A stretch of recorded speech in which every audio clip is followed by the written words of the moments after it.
When I say Konami and vampires, what is the first thing that comes to mind? Because we ain't playing that today. That's not what we're playing today. We're not playing Castlevania. No, that'll be next month. Today we're going to be doing another Konami series that involves vampires, but also Hideo Kojima. And that series is called Boktai. But before I actually play it, let me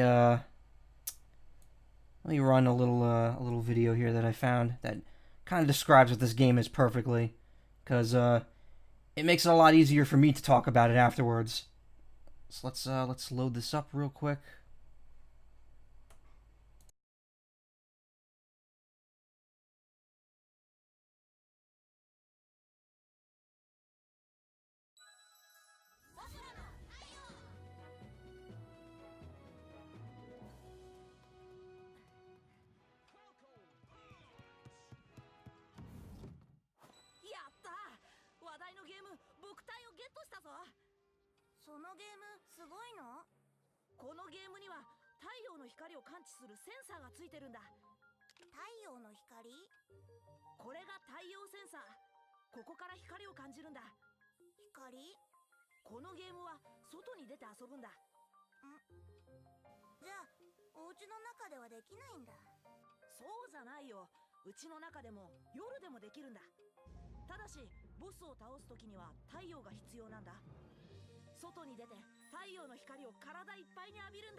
外に出ないと。太陽だよ、太陽。外に出て直接センサーに太陽の光を当てるんだ。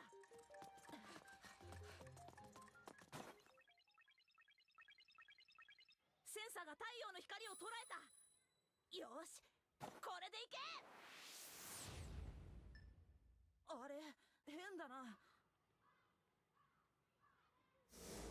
影の中。足りないんだ、太陽の光が。兄ちゃん、動いた。行くぞ。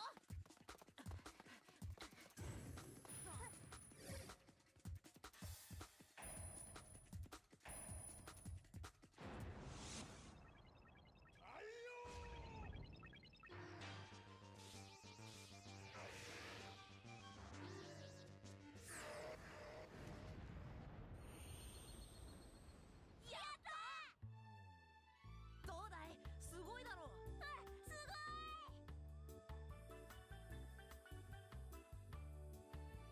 外で遊ぶのも楽しいね。さあ、今週の天気予報を見に帰ろう。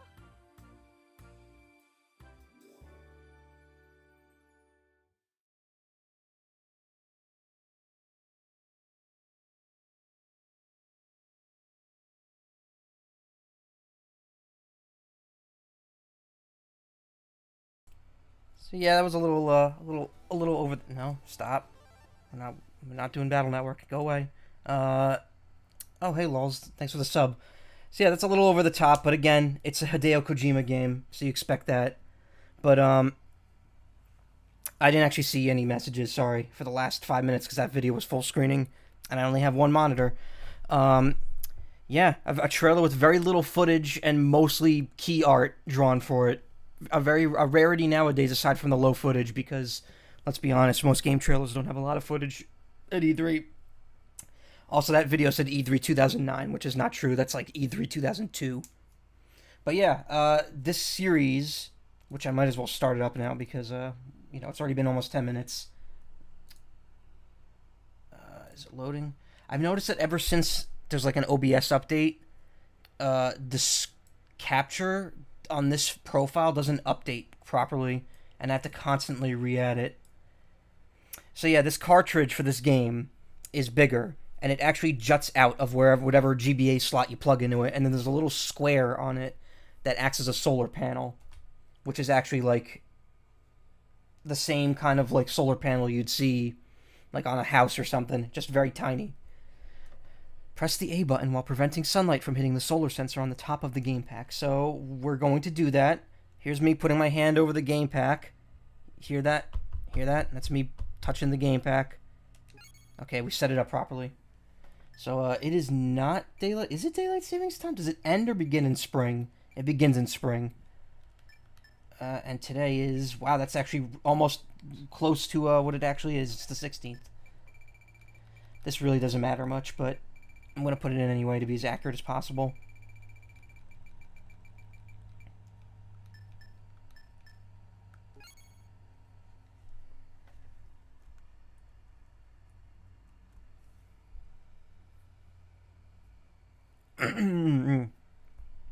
But yeah, don't play under the strong sunlight for too long. Yeah, this is the other vampire series by Konami.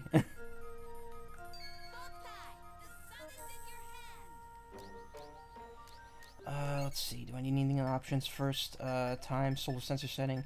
There's a bunch of tutorials and stuff. We're not going to sit through those because we're going to learn all that as we go along. There is a multiplayer function. We're not going to do it, obviously. So let's just jump into the game. Yes, we're going to keep the default name of Django. Now you get to choose what time zone, or not really what time zone, but what region you live in. In the Japanese versions, it's limited to Japan. In the European or in the other versions, or actually, it's just based on whatever region you buy it in. So if you buy the American one, it's only American areas. Anyway, I live closest to New York, so we'll pick that as my area. So at the start, there's 3 difficulty settings: action and puzzles, easy puzzles, normal action, and normal and normal.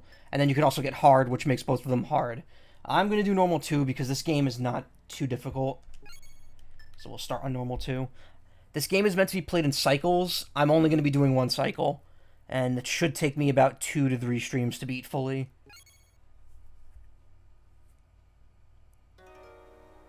Oh yeah, and there's voice acting. Not too far from here and now. The end of the world approaches. The undead appear, breaking the natural cycle of life and death. The evolution of species ceases, and one by one, they become extinct.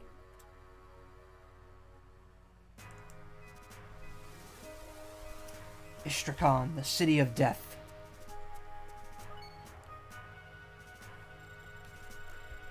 This is the city of death, Istrakhan. Since time immemorial, this dark city has been ruled by a race known as the Immortals. But now at last, the sun is rising. You've come at last, the heir to the solar gun, Gun del Sol, the new vampire hunter. My name is Otenko, messenger of the sun. Together we will bring light back to this world. In the castle ahead is the vampire lord. Let's go, Solar Boy. So they just throw you right into the thick of this shit. Whoa. Is it making a charge noise there? That was weird. So yeah, they throw you right into the thick of this shit. You get an item.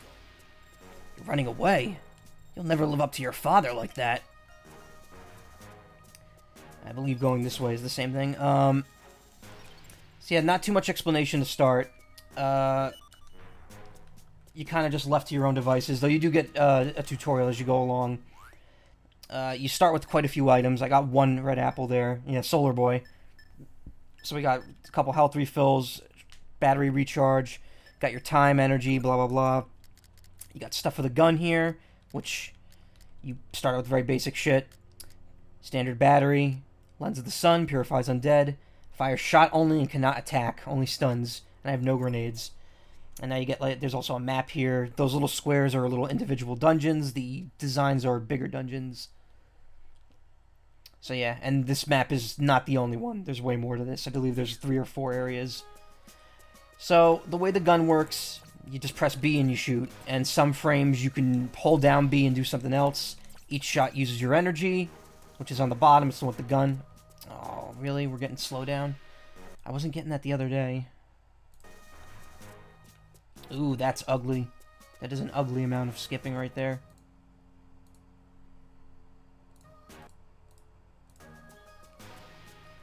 That's not too bad.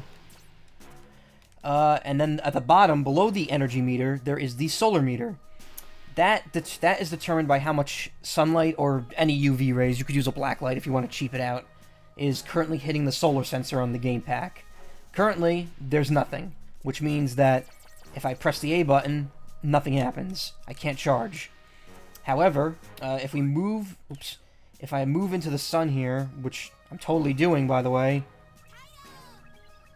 Look, now we got sunlight. And now there's more sunlight. And now there's no sunlight. Okay, full disclosure, I'm using a special modified version of the game, which lets you alter the sunlight level at will using a button combo. Generally, 0, 1, and 2 aren't going to do much. 7 and 8 will give you the most energy, but it will also cause certain puzzles to not work right. And the game actually treats having that much solar energy as a detriment.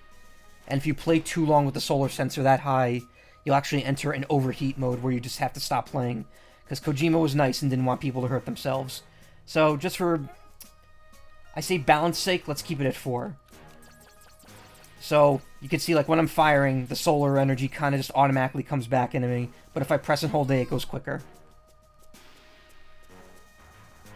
Immortal.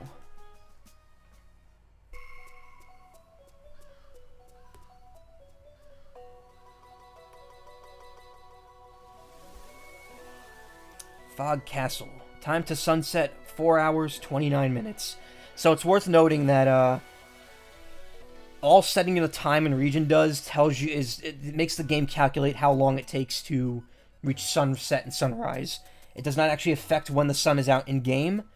If you're playing this at night in game, but you still have access to UV rays through like black lights, or you know it's actually still sunny outside for whatever reason, which That might be a problem if it's supposed to be nighttime and it's not. You might want to seek shelter or kiss your butt goodbye. If the sun is out, it will still be detected on the game pack. The time of day only affects the image, like the aesthetic of the in-game, because there is a nighttime in-game, and what times it says the sun rises or sets. Anyway.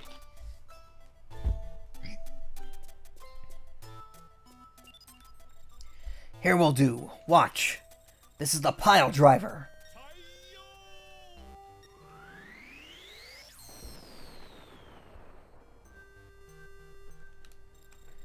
The Vampire Lord, leader of the race of immortal vampires. The wounds your father gave him have not healed. This is our only chance. Even you can do it. If you act now. Listen, Solar Boy. Bring him in his coffin back here. We will purify him with the sunlight and this pile driver. You need sunlight to start the pile driver. See the gauge with the sun mark in the lower right corner? It shows the level of sunlight striking the solar sensor. It's called the solar gauge. You can't use the pile driver when the sunlight level is 0.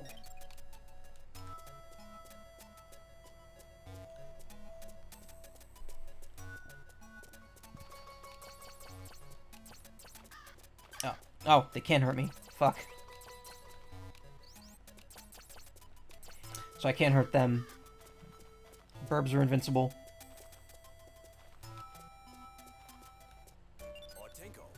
Solar Boy.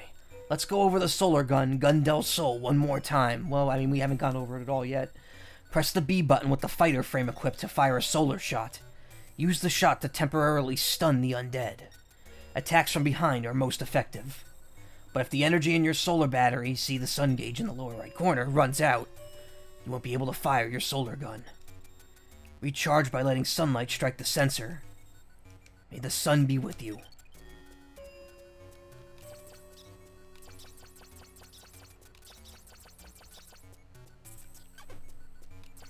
So if I get caught in a spider web, I just rotate the control stick until I'm free. So yeah, this starting frame can't kill undead. I believe it can kill spiders if you hit them enough, though. As evidenced by their health bar. That said, there isn't too much impetus for killing, or impetus? I don't know what the phrase would be. Impudence is, like, gall, or betray, I don't know. Impetus is reason, I don't know. I don't know language, and it's weird because I went to college as a communications major. So yeah, there's not too much reason to kill enemies in this game. There is in the sequels, but not this one. Wait, Solar Boy. Stand in front of this panel and press the A button. The panel on this wall is an Otenko panel. Press the A button when the mark is flashing to summon me. Don't be afraid to ask for advice.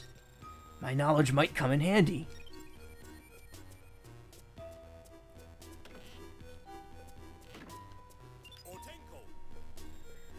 That's a solar station. It automatically stores solar energy collected by the solar sensor. You could transfer energy to your gun whenever you need to, even at night. The number above the solar station shows how much energy is left. Hold the A button when in front of the station to transfer energy. Use it wisely now. So you can just... I have full battery, but you can just suck up more from it. The neat thing, though, is, this is based on just what's hitting the solar gauge. So, like, if I have full sunlight here, you're gonna see this thing just start to fill up over time. Each number it gets is how many batteries you could fill up. So, right now, I could fill up this gauge 9 times. That said, I'm not going to keep it on too high. Got Night Solar Gun Frame. Looks like you've got the Night Solar Gun Frame.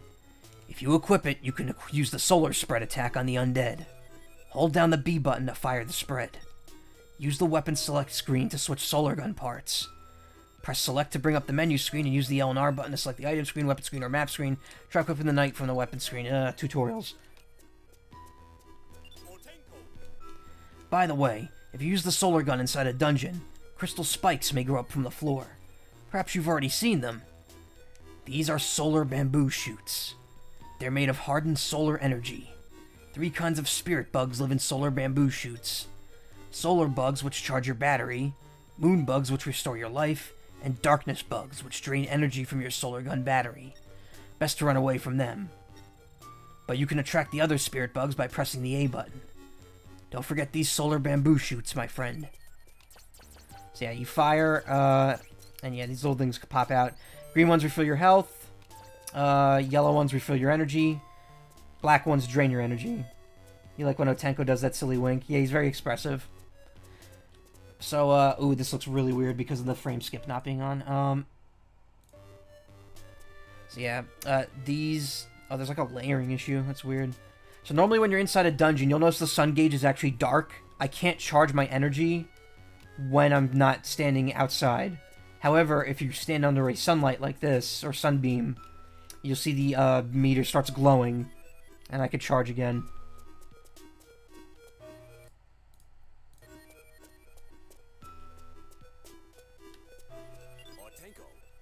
Wait. That's a ghoul, a Bok. This type of undead serves the immortals. Bok are weak, but don't let them spot you. Try to avoid confrontation. Hide in shadows or run past when they're not looking. When a Bok spots you, he attacks with chloropholin, a dark substance. If you get chloropholin on you, it will start to deplete your life. Shake that stuff off as quickly as you can. You can also sterilize it with your gun, okay? Alright, well, let's see. Options. So I can make the text speed different. Normal's fine. Marker. I actually don't know what turning that off does. I've never noticed a difference. You can actually make this game's isometric thing work so that up moves you up right or up left. That gets kind of confusing to work with, because then if you want to go straight up, down, left, or right, you have to do diagonals. So I leave this on just plain up. Sleep and saves, obvious. Sleep puts the game into sleep mode. Cancels, cancel. You get a map. When you enter a new area, you actually get like a custom map for that area. It tells you where the solar stations are. You could... Oh, actually, you get the whole map from the beginning. I didn't realize that. Maybe it's different later. Anyway, let's switch this frame. Fire shot and spread. So this is the same frame, but just has a spread on it. We don't need to use those. So we could fire from here. Stuns them. Look carefully. See the rays of light hitting the ground over there? That's a skylight, where light is shining through a hole in the ceiling. Hold the A button under the skylight to recharge your solar battery. This is known as a solar charge. Most of the undead are vulnerable to sunlight. If you can lure them under the skylight, you could damage them. Use the skylights well. Oh, if you hold down R, you can also look forward too. Very useful. Is the map any better than Final Fantasy Adventure? Much. Well, again, this game runs on... realistically, this game runs on isolated areas. So there's no... The big overall world map is easy to see through.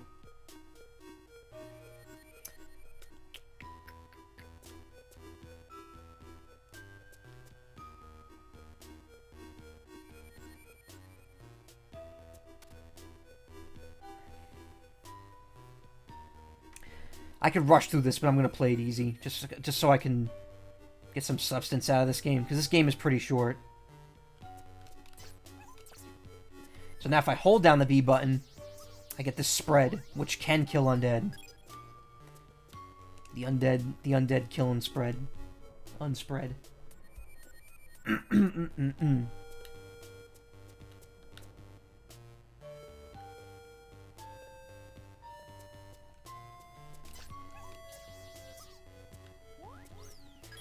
Again, this game, the only real reason to kill enemies is to get items, or if you need to kill them to proceed. If you go outside and your solar gauge shows a level greater than 0, your battery will charge up naturally, or you can perform a solar charge for a quick refill. Pretty easy, right? Life fruit. So, get 4 to boost your life gauge to the maximum. So some of these items, if you look, there's green text underneath it. For some reason in this game, the green text is more visible the more sunlight you have. So you get 4 to boost your life gauge to maximum. I believe that just means you get a boost for every 4 life fruits you get. It doesn't boost your gauge to max automatically. Health boost medium, sweet. Health boost small, sour. Recharge a solar gun battery. Oddly enough, that one does not have a thing.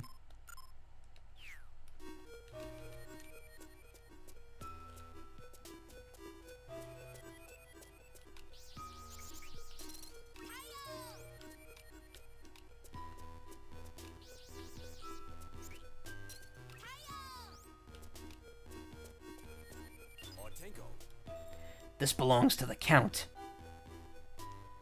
This vampire lord, the Count of Ground-Soaking Blood, was the sworn enemy of your father. But do not be afraid, my young vampire hunter.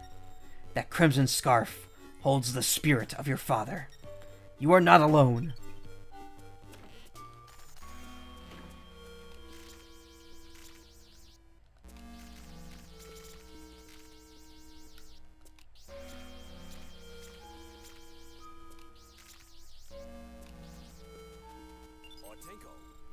A trap. But he still can't move, it seems. Your gun alone cannot return him to nothingness. You must take the coffin to where the pile driver is, outside of the castle.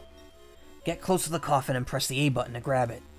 Hold down the A button and use the control pad to drag the coffin along. You cannot run or attack while you are dragging the coffin. Be careful. See, I'm out of energy now, so I'm just kind of shooting a little spurt. Anyway, lucky us, the boss is already defeated. He's stuck in that coffin.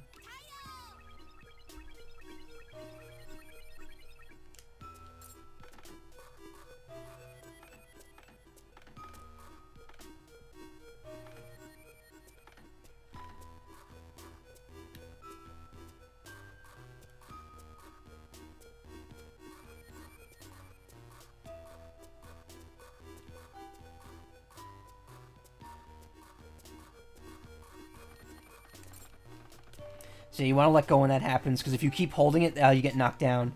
Which, I don't believe damages you, but it does. It is very inconvenient. You can shoot and hit this thing with the spread.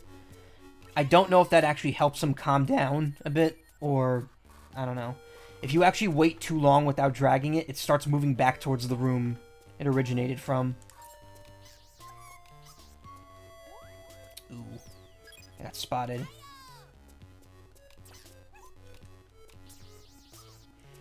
So you want to try to stun first, because if you're after a good rank, you don't want to get spotted. Is this the Chomp Bath mission from Super Mario Sunshine? Yeah, kinda. It does come up a few times. Oop.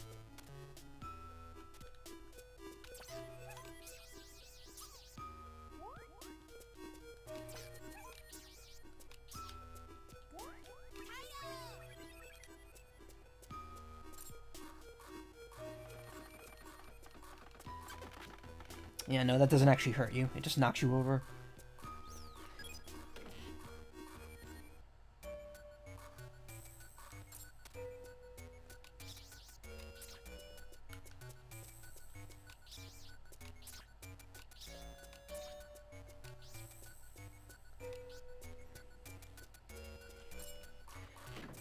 So the funny thing about these dungeons is that there's actually different enemies. Actually, I think almost every area is like that. There's different enemies depending on if it's day or night in-game. But the funny thing is that, like, here, if it's nighttime, the enemies that spawn are those Bok ghouls. But if you still have sunlight hitting the solar sensor, because they're outdoors, they automatically die.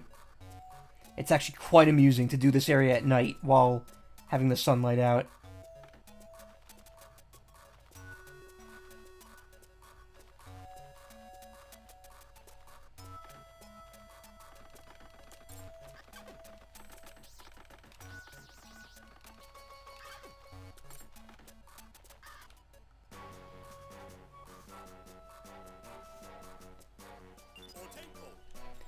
Alright, now set the coffin in the center of the pile driver.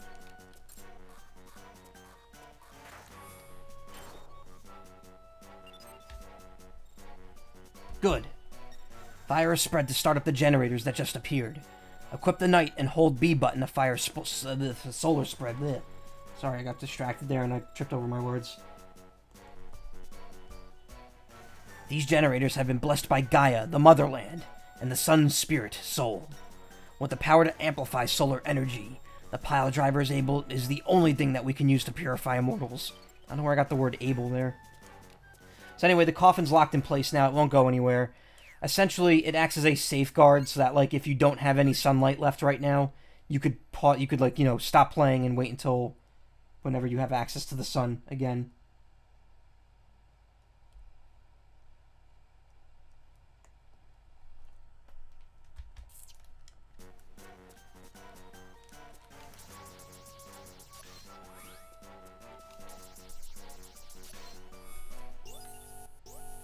We're ready.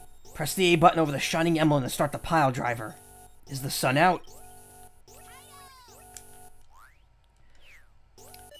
So this is, I think this is like, this and the second one, or just this one, is the only one that requires 2. I think every other pile driver sequence in the series has 4.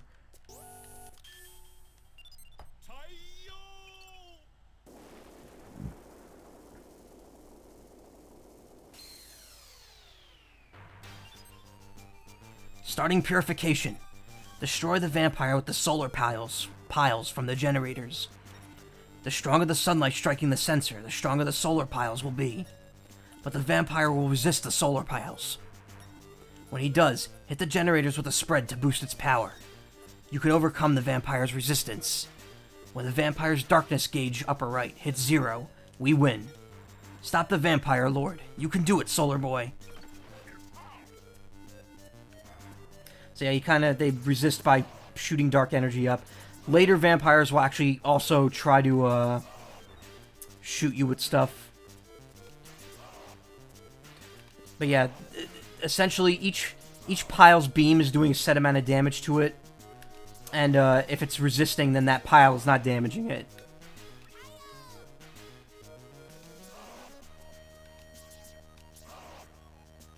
If you run out of sunlight during the sequence, the pile drivers stop and you have to wait until they come back. I also believe the more sunlight there is here, the faster this thing damages the vampire. Which is why I don't want it to be max, because then it makes it too easy. Though these sequences in general are pretty easy, excuse me. Okay. So yeah, you're ranked on your playtime, how many times you got spotted, how many times you've got killed, and how much energy you've charged into the solar station. Got Fool card. Incineration of the dark matter, the energy source of the immortals, is complete. This eliminates all possibility of revival. So you think. Good work, Solar Boy. Come to think of it, I don't even know your name. Django, is it? That's a manly name. So here you are, Otenko, messenger of the sun. And this must be the new vampire hunter. But I'm afraid you're too late. While you've been busy playing with this decoy, my wounds have healed splendidly. The Count, we've been tricked. I'll teach you a thing or two. When I attacked the city of the sun, San Miguel, and struck my enemy down, I had another objective. Yes, the Lunar Maiden, Moon Beauty. She is still alive. Do you dare go after her, Otenko? Moon Beauty? Ha! She's your... In that case, there's still a chance. I sense darkness to the north. Let's go, Django. We have to save the Moon Beauty. Do not fear, Solar Boy. We have the sun. The sun will rise tomorrow. May the sun be with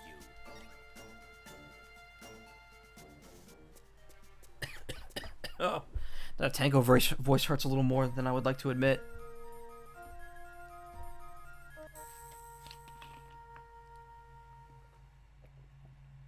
Otenko. Today is Sunday, the sun's day. With good weather, it'll be the perfect day for Boktai.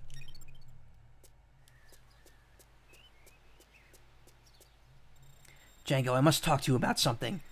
It's about the solar gun, Gun del Sol, which means gun of sun, I guess, or sun gun. The solar gun takes in light sunlight as its energy. I mean, solar gun also works, because it just means sun.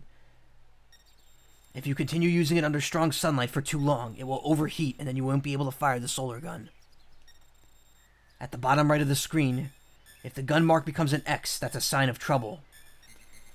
Overheat. Overheat. If you keep on using it under strong sunlight, it will overheat. Go into the shade and let the solar gun cool down. After a while, the gun will no longer be overheated. Even when the overheat status is ended, the gun is still very hot. If you use it under strong sunlight, it will soon overheat again. If it repeats overheating, the safety mechanism disables it. The safety mechanism will not undo itself until the sun sets. Be careful. Once it overheats, continue your adventure in the shade or take a break for a while. Do not be reckless. There is no one to replace you. I'm counting on you, Solar Boy Django. He's talking right to the player, though. So yeah, you cannot... You're running away. Yeah, you can't go that way at all.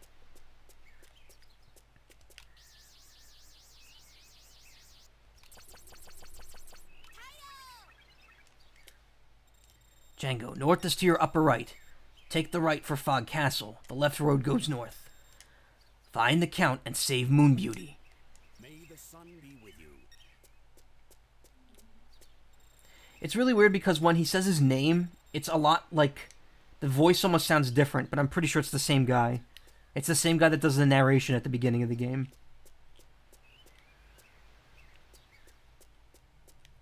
Undead. So we're about to enter our first little tic-tac on the screen there. We're on the comm path right now. Small cave. I sense darkness. Nothing big, but... Django, this is the city of death. Ends of errors are interwoven here in Istrakhan. Istrakhan. Are you an Istrakhan or an Istrakant? The undead you defeat can slip through the time fabric and recover. The journey will take us through dungeons like this one. We will have to pass through many undead dungeons. Through many times and many places. Each time we enter an undead dungeon, the traps and devices will be reset, and the undead will be back. You must not lose heart, even when surrounded by danger. Understood? We'll need this. Alright, let's go. Doesn't do anything.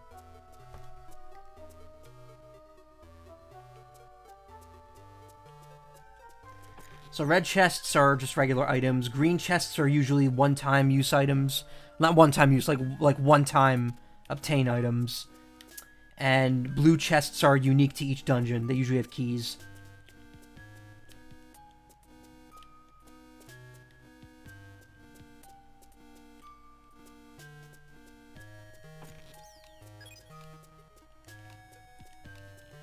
I don't know if there's any now, but there are also invisible chests in some parts, which you usually have to use an item to see, but you can also just find them. Empty gourd, warp outside the dungeon, restart area. These are pretty much the same thing. Sort those items.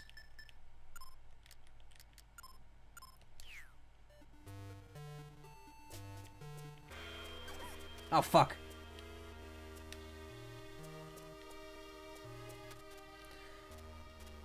Yes, the solar nut.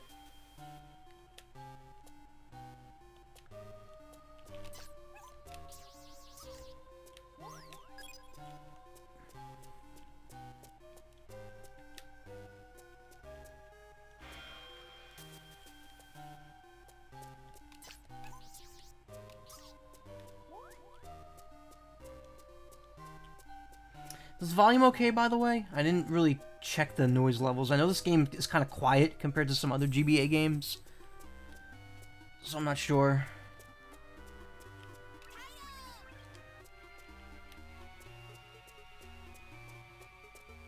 Wait, no. Let's go the other way first.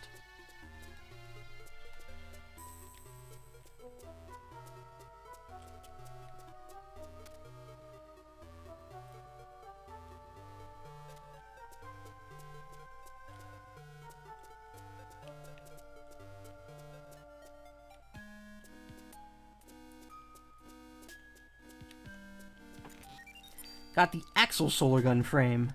Let's see what that one does. Fires a rotating spread. Has better attack than the Knight frame, but no stun. So I just spin. That could be useful, but it's probably not going to be too useful in this dungeon.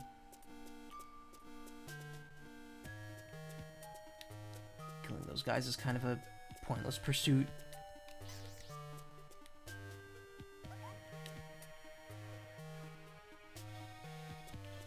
Again, I'm not trying to be perfect here, but the less I get spotted, the better.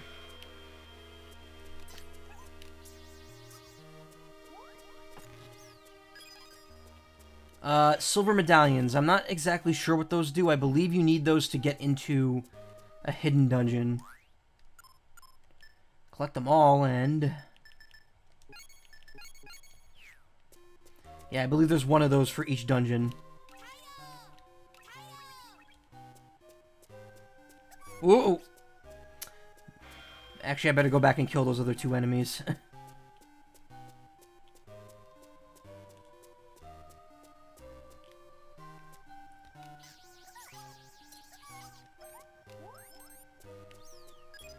If you find them all, you can get the soundboard in the main menu. Oh, that's what it's for. I thought it had to do with the silvery white knight because of silver medals. Silver medal, silvery white knight. Silvery white knight. Man, that's a hard phrase to actually say. By the way, I will not be fighting the silvery white knight in this playthrough because that requires multiple playthroughs to get. Anything that requires multiple playthroughs, I won't be doing.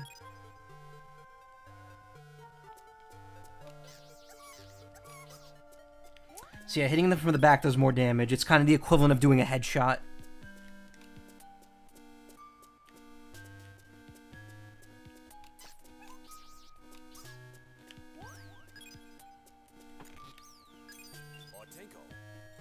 Looks like you found a key, Django. Wait a second, that blue key. Oh god, that actually hurt my throat. That was made by immortal hands. If you leave the dungeon, their power will weaken and the key will evaporate. That blue key can only be used inside this dungeon. Remember that. Convenient excuse.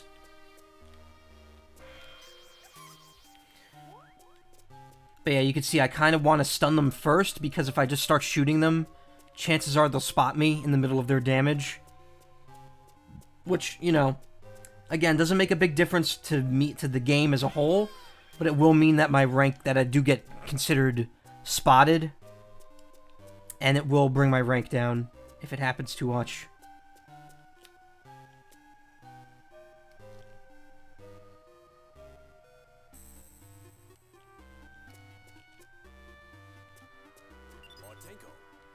Django, with the blue key you could probably open that door. Stand in front of the door and press the A button.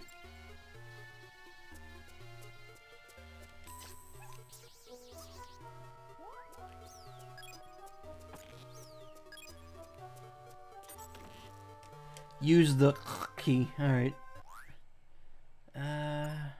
Doing pretty good here. So every dungeon ends with a trap room where you have to do something. We're locked in. Django, take care of all the enemies you see.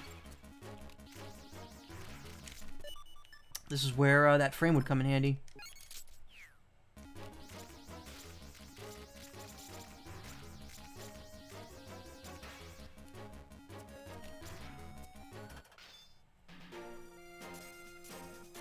Wow, yeah, I got found 7 times, and that... getting found fucks your rank the most. Dying and being found. Looks like an exit. This will do. Use this warp magic square to pass through the dungeon freely. Stand in the middle of the magic warp square and press the A button to warp. Use it as necessary. So essentially what that does is every time... you can't see it because frame skipping is on. Every time you beat a dungeon, you essentially get a warp point at the beginning and end of each dungeon. Normally going back into a dungeon makes you have to redo it, but if you stand on this, you could just warp back and forth between it. What that means, though, is that you have to clear each dungeon at least once for that to work. So, like, if I clear the left dungeon up here, then I go through the back of the right dungeon, that warp point will not be there.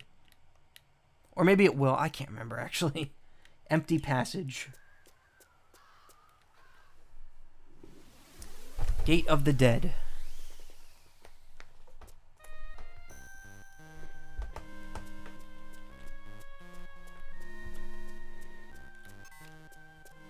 So yeah, those appear automatically at the beginning of each dungeon now.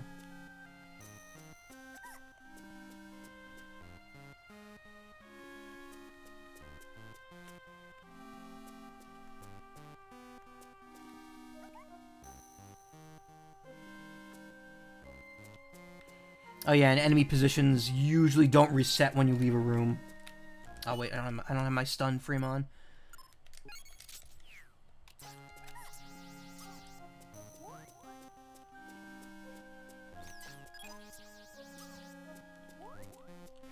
But yeah, this game's it's really fun because it's made by Kojima and it's very reminiscent of early Metal Gear games, or even later Metal Gear games. I guess the Metal Gear Solid games.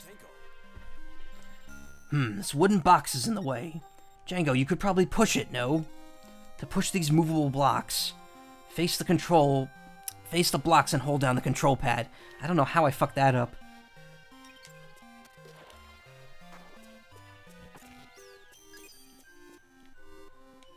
Even this music, it's not the same composer, but it's got a very similar feel to Metal Gear 2 for the MSX, I feel.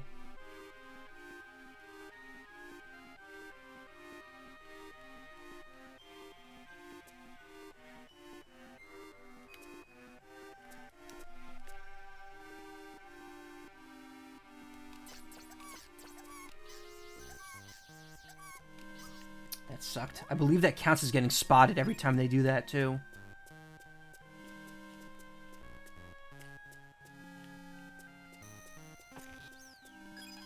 There's the green metal.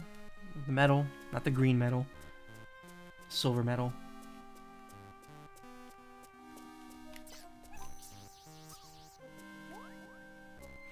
I believe if you come here at night, there's actually 4 boxes just standing there in a square for some reason.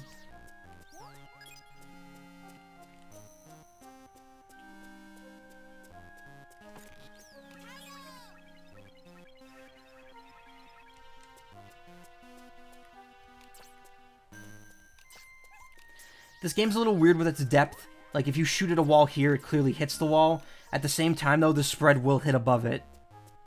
So it's kind of like, it's kind of a little screwy. Got a life fruit. Alright, that's 2. 2 more for an extension. Whoa, I'm dropping a lot of frames for some reason. Sorry if the stream's getting choppy.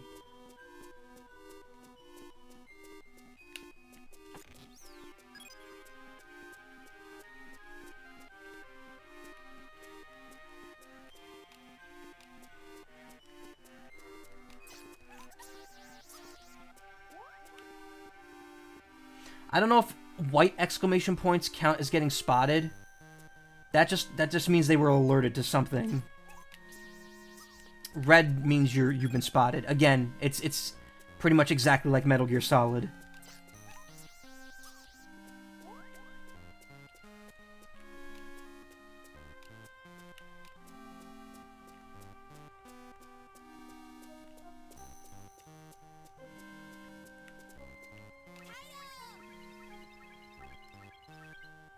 Only red exclamation points counts for ranking. Okay. Makes sense.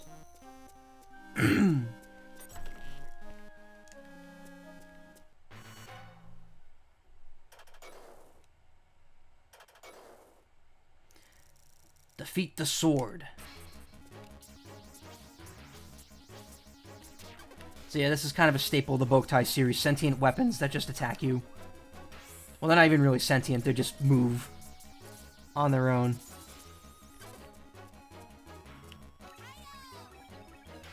Also, I apologize for how weird the sunbeams look.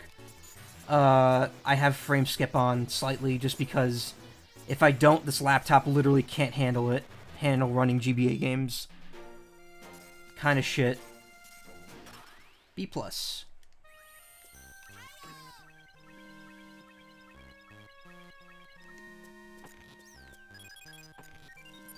Got the Star 1 solar gun lens. So I believe Star, yeah, stores energy in the solar station. So this, you can't actually use the gun while you have it equipped. However, if you charge or just stand around in the sunlight... Well, I mean, if you stand around in the sunlight, it always charges, but, you know... This is not my first time on this Earth. I am called upon whenever the solar system is in danger. Long ago, I was nothing special. Everyone carried the sun in their hearts. Even on this faraway planet, the sun never left them. But now human hearts are filled with darkness. The dark powers. This is the opportunity they have been waiting for.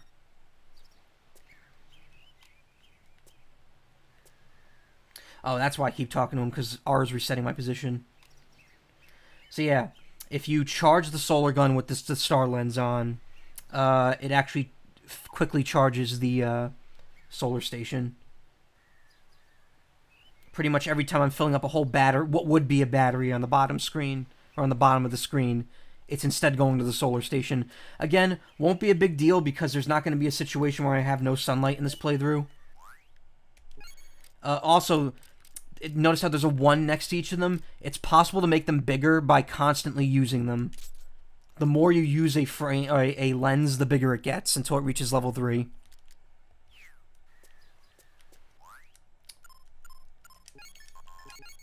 So we are on the road of farewell. And now we have a choice. Ancient Forest.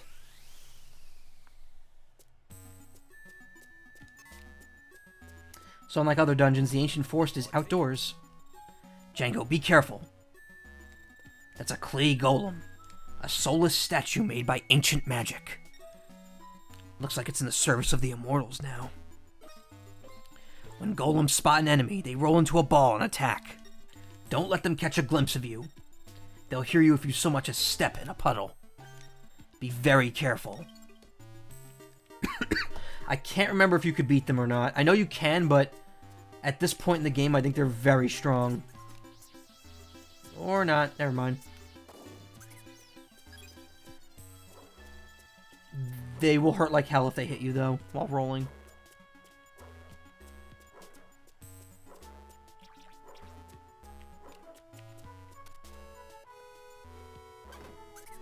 Yeah, it's a lot of damage.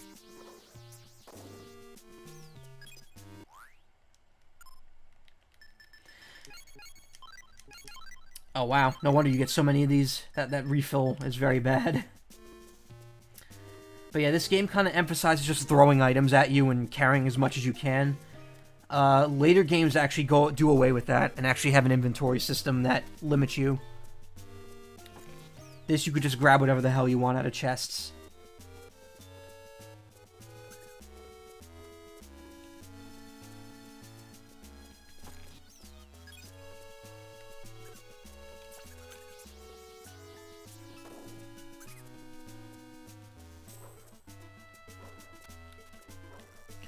Carved on a sign in the forest. Those without breaking power shall not pass.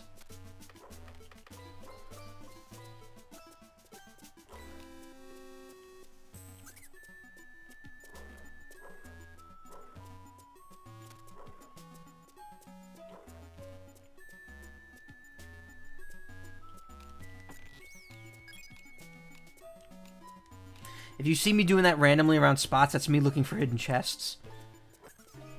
Ooh. Ah, never mind. It's already back up. Yeah, if a golem runs into a wall, it actually stuns itself.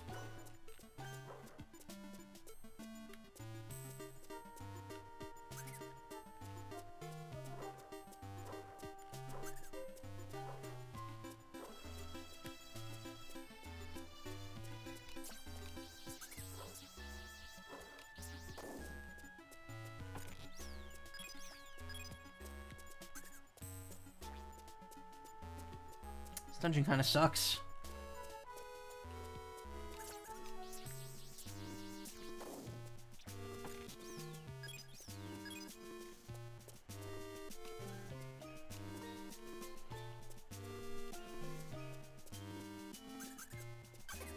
Ugh.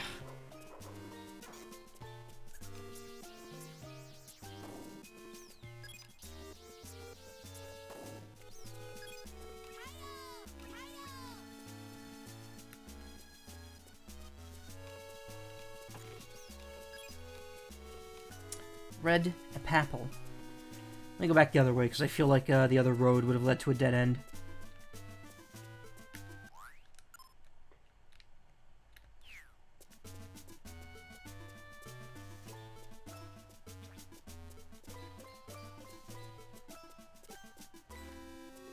Oh, yeah. Got the Spear solar gun frame. Ooh, I believe that's the first sword-like one. Holy shit, early stream much? Yeah. I said I was going to do early stream on Sunday. Spear. Blasts a powerful... Oh, no, never mind. This is like a shotgun. Attack B, stun C. Blasts a powerful shot. I believe this just makes like a little burst in front of me. Yeah. It literally goes pachoo. But it's really good because it both stuns and attacks. Yeah, but this is early. Usually when I do Sunday streams, they're from 2 to 5 on Eastern Standard Time, which I believe is 6 to 10 for you? Because you're, what, 5 hours ahead or 4 hours ahead? So it'd be 6 to 9, 7 to 10. Shotgun frames are some of the strongest in this game. Yeah, they are. This is a really good frame to have this early. 6. Okay. It's just for today because today's the anniversary of the game, which I haven't mentioned, but that's why I'm streaming it, if the title wasn't obvious. Today's the 15th anniversary of this game coming out in America.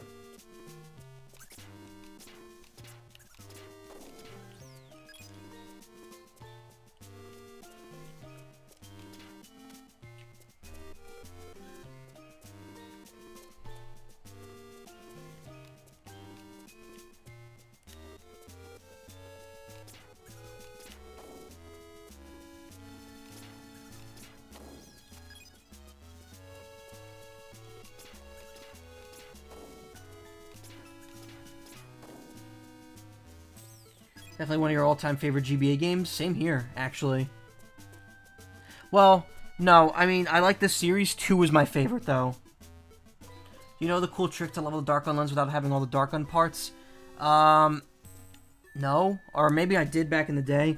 Again, I'm not going for all the Dark Gun parts because that's, that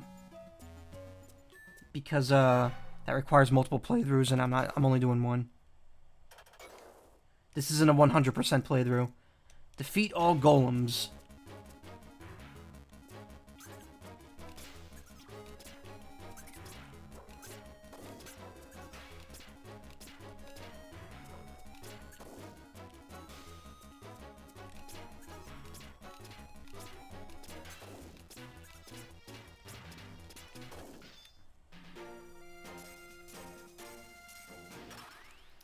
It requires a full solar tree, which is bullshit, yeah. The full solar tree takes forever to get. I would not bother going through that trouble. That's also why I'm not doing the Azure Tower place. Because, you need to... Not only does the Azure Tower require multiple playthroughs to beat, but you need to trade with other people to get all the cards. Unless I cheat, which I could easily do, but... In fact, maybe I will cheat. It depends. We'll see what happens when I reach the end of the game. Catacomb closed. So yeah, if you try to enter a dungeon from the back, it doesn't let you through. Your save game actually has all the emblems. Did you trade with people, or did you cheat?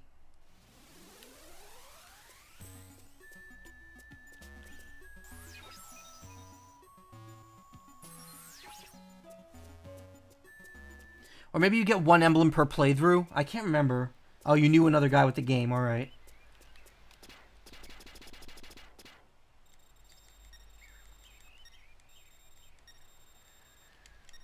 Oh, I didn't read that. Now you are our only hope. I'm counting on you, Solar Boy Django. You played on your second save file a few times, so we got the other emblem he needed. You can either get Cloud or Earth or Fire or Frost, yeah. You get one per playthrough.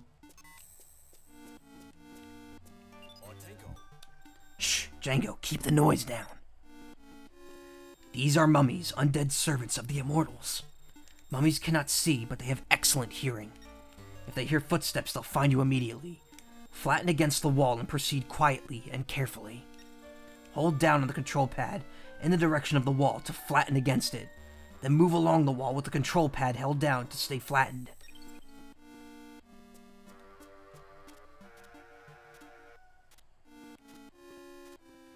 So yeah, here's the introduction of another Metal Gear-esque mechanic of the game. You could sneak along walls to avoid making noise.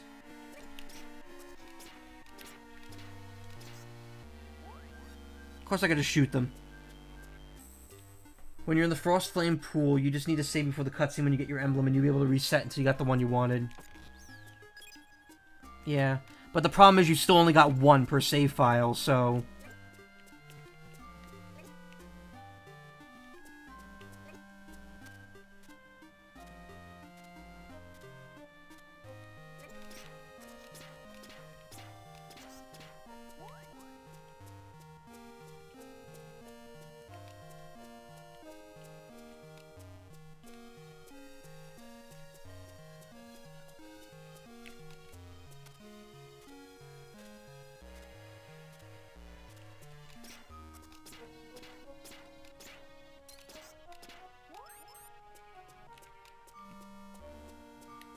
That's right, you deleted your secondary save files and replayed the game to get the Cloud Emblem for him when you got you Flame.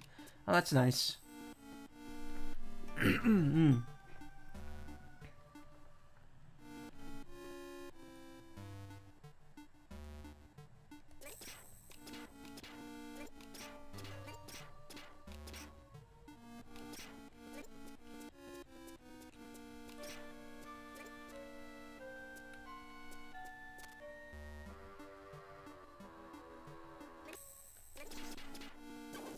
Ooh! Forgot about that. Or did I literally just say it? Because I knew I was thinking it. I'm like, wait, don't these things explode?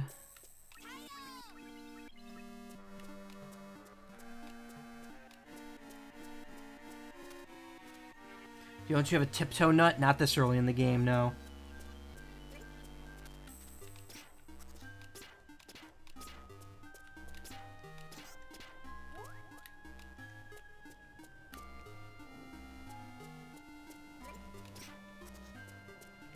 Yeah, like I said, the layering in this game is a little weird. Some enemies can easily be hit from a higher area with certain guns.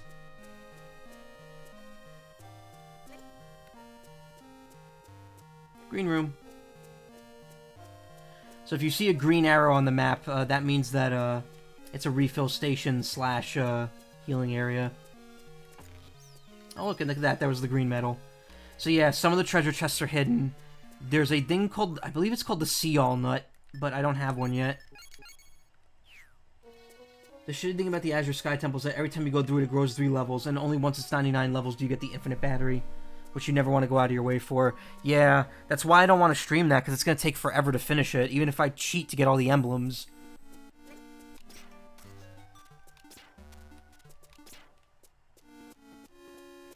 So yeah, these pressure plates, they'll drop bombs. You gotta be careful. You can use that to your advantage, though, because it does make noise, and it could hurt enemies. There's also some frames in the tower, yeah.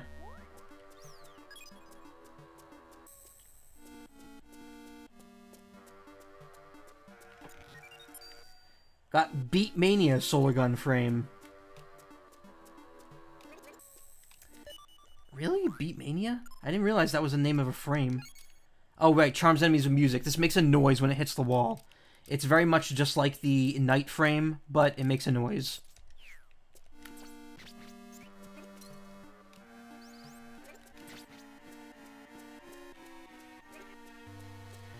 First few times it's not nearly as long. Yeah.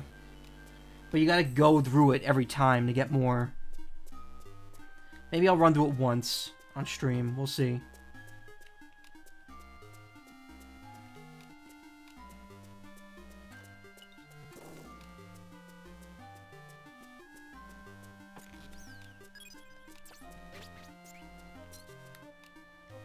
Hey, what? Oh, no, no, not dark bugs.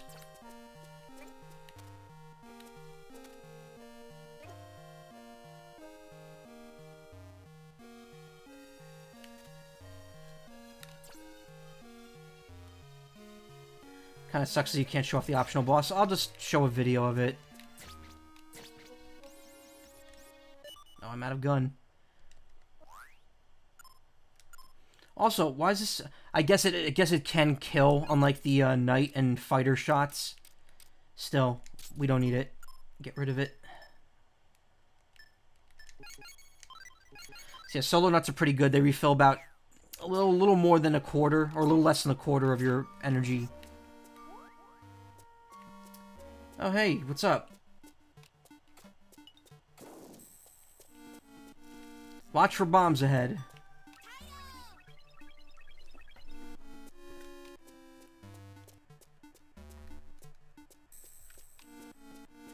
Wow, this dungeon's long. I forgot how long some of these areas are.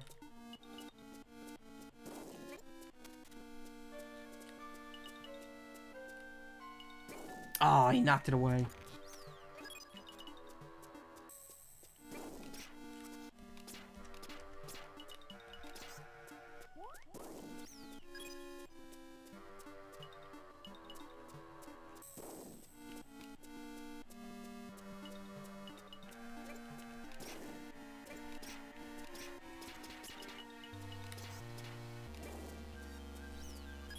Did you S-rank the first boss yet? I mean, you mean the intro area, the fog castle? Yeah.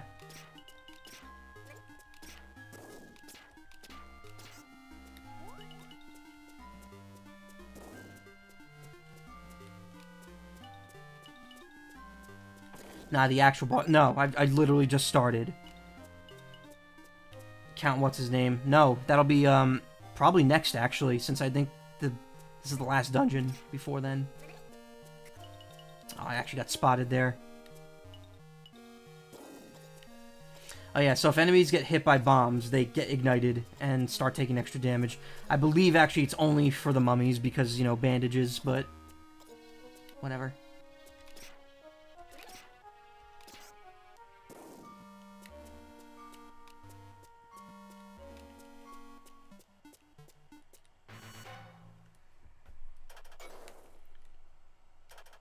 Oh yeah, that's right. Special grenades. I forgot about those.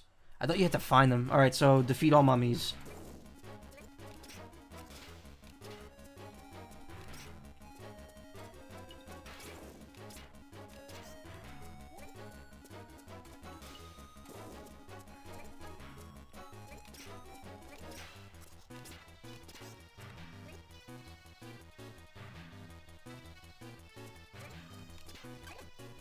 Oh, that fucked me. The shot didn't go down the stairs.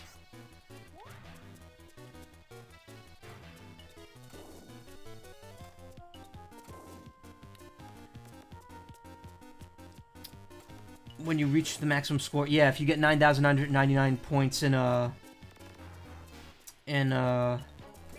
multiplayer mode, you can hold 99 of each grenade instead of 20.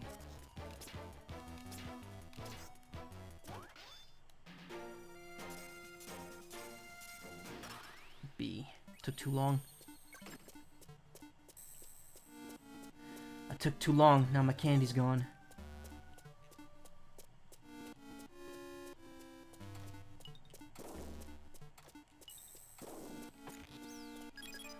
Two red apples.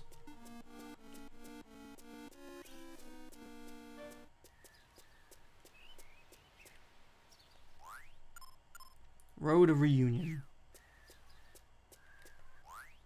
Sun Wishing Plaza. This must be an immortal's dark seal. You must defeat the immortal who controls it to continue onward.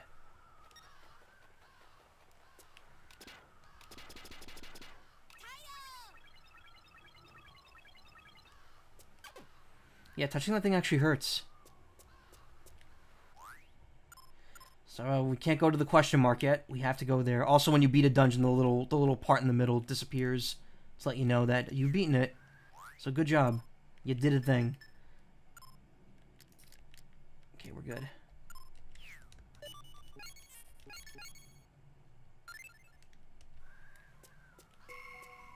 Maybe you mean another boss then. That's just from a sheet I made for speedrunning the game. Man, speedrunning this game would be fun. Bloodrust Mansion. Time to sunset, 3 hours, 34 minutes.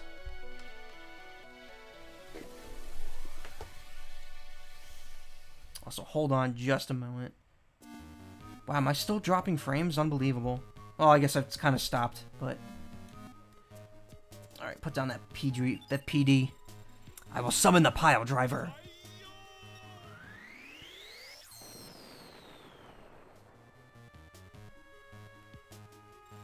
What? Oh, my neck. This is the Luna solar gun lens. Got Luna solar gun lens.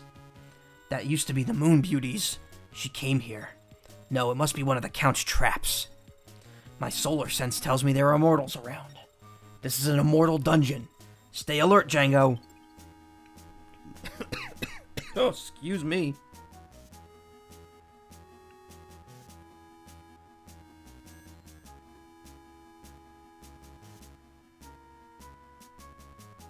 Alright, hold on one sec, sorry.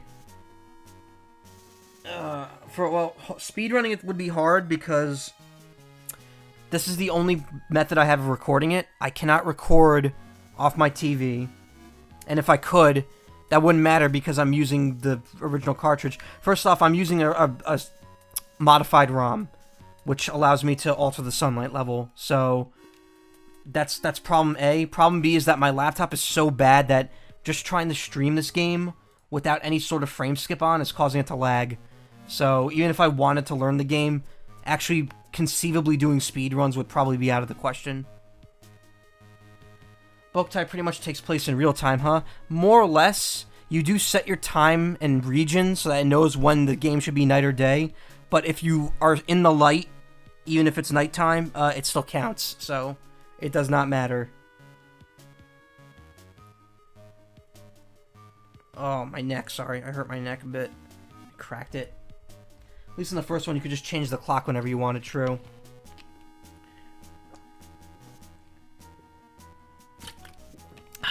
Stay hydrated.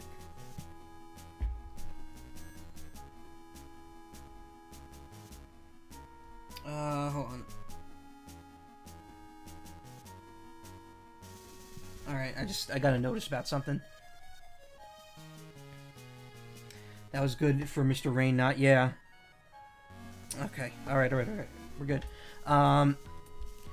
Again, the thing is, Boktai 1, 3, and Lunar Nights are all meant to be played in multiple cycles, which is interesting and cool, but that's why Boktai 2 is my favorite, because 2 is a very big game compared to these.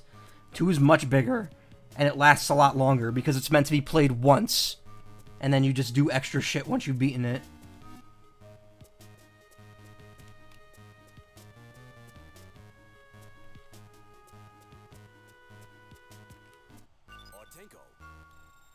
Dark, isn't it? Dungeons are full of dark areas where it's hard to see. Enemies may lurk in the shadows. Check with the R button. Boktai 2 doesn't suffer from the MMBN4 problem. Yeah, exactly. The MMBN4 problem. It's weird because, like, MMBN4 is the only game that's like that in the Battle Network series, and it's not good. Whereas the Boktai series, there's only one game that's not like that, and it works much better for that series. Hold down the R button and the control pad to look around. You can push away the darkness with the skylight or the solar lamp, but still, be careful when moving around in the darkness, Django. Also, there was a secret bad ending. Every one of these games have multiple endings. It's locked. There's a circle mark on the door.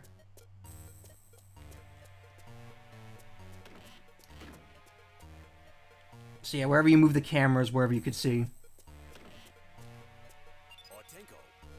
Huh? Oh, this is a neat little puzzle. Django, you won't get the treasure unless you think before you act. Move the boxes with care. You can't drag those movable blocks. Only push. If you make a mistake, just leave the room and come back. When you re-enter, everything will be the way it originally was. If by chance you can't leave the room, use the Fool card you picked up in Fog Castle. You could start over from the beginning, but that card is for the defeated. Use it as a last resort.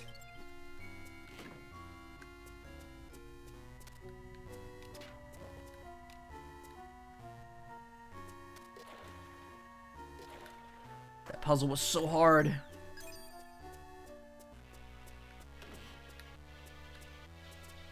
Yeah, in the second game, there was the hidden... That wasn't a hidden ending, that was a game over. But it was hidden. I'm looking forward to doing Boktai too. That said, the anniversary of that game is actually October of next year, so that'll probably be my Halloween game. Django, that's a solar lamp over there. Hit it with the solar gun to turn it on. Yay.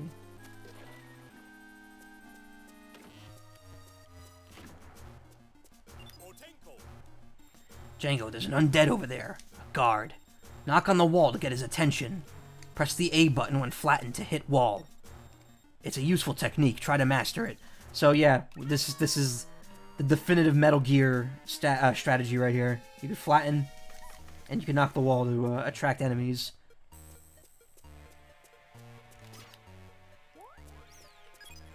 Oh, you could pick Sabata and Boktai 2's multiplayer after beating the game. Yeah, that was pretty neat. Again, I never really did multiplayer in any of the games.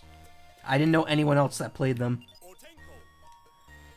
That's a solar station. It automatically stores solar... Wait, didn't we have this conversation before?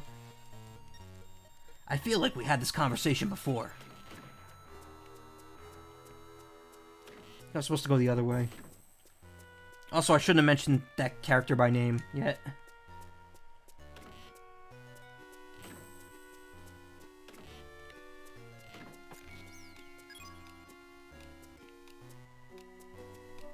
Hidden chest? Nope.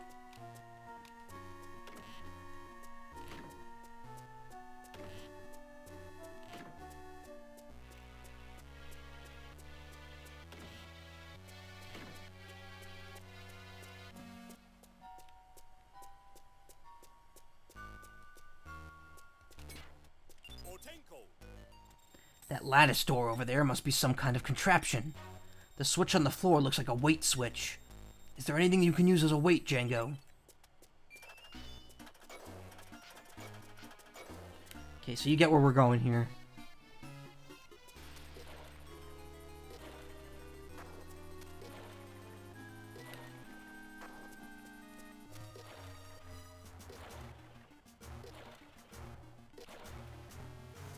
I believe, yeah, you can actually push the boxes into doorways, so you don't have to worry about it.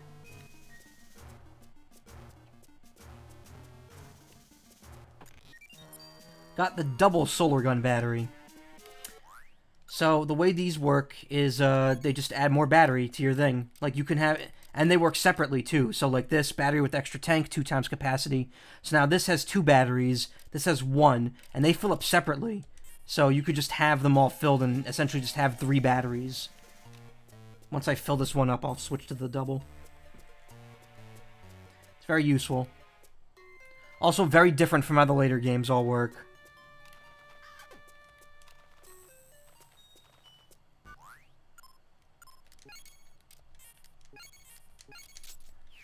You can have 5.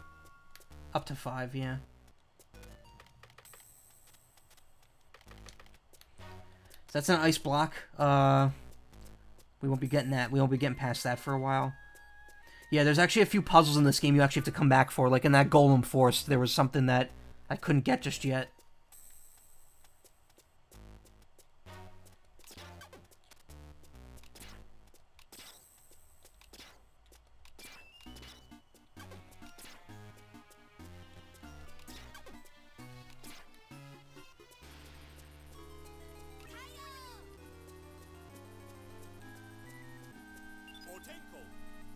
A spider.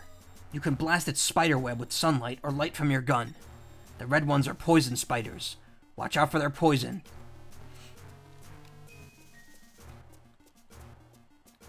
Beat Mania, yeah, it makes a sound when you hit it. It makes like a... Where is it? Oh, Luna. Lens of the Moon. Uses no energy, but... Okay, so that's something else we didn't talk about yet. This thing does nothing. It essentially lets you try out the stuff without it doing anything. So, it takes no energy, but it can't kill enemies. I think it might be able to move them, like temporarily stun them. Not put them in stun state, but like you can knock an enemy around with it. But it will do no damage. It's meant to be like for very utilitarian purposes. Luna's good if you use the stun frames, exactly. Yeah, here's Beat Mania, if you didn't see it.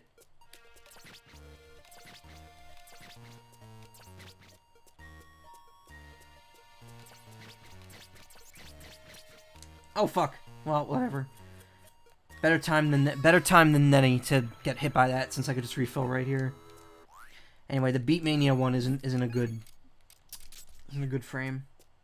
Will you level Luna to level 3? Look, you're gonna be lucky if I get Soul to level 3 in this playthrough.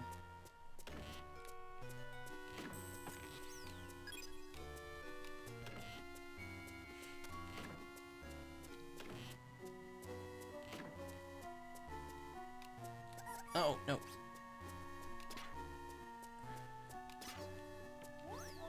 So yeah, if these things catch on you, they start draining your health. Not fun.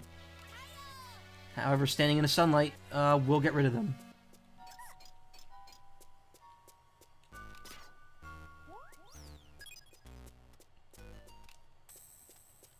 Jeez, this area is big. If you keep Soul equipped for most of the part, it should be level 3 by 2 before too long.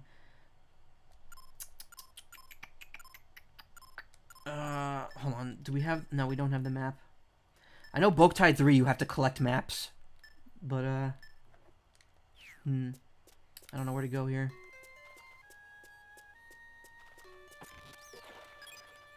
Well, that answers that question.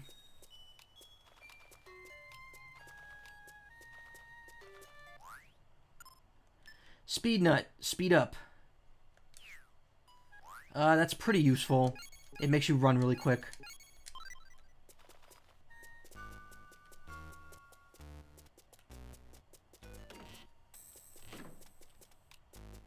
Oh yeah, and you can see how long it lasts in the upper left, underneath my health.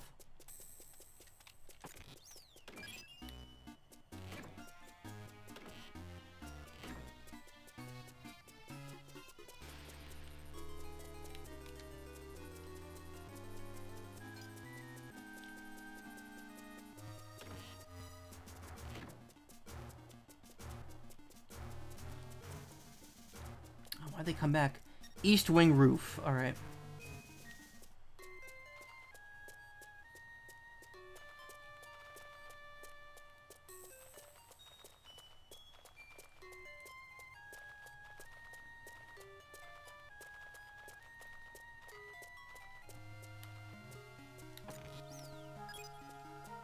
The Speed Nut.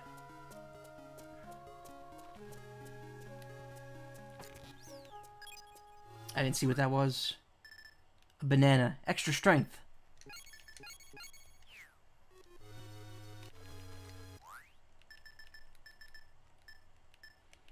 Interesting that those don't have a green text underneath it.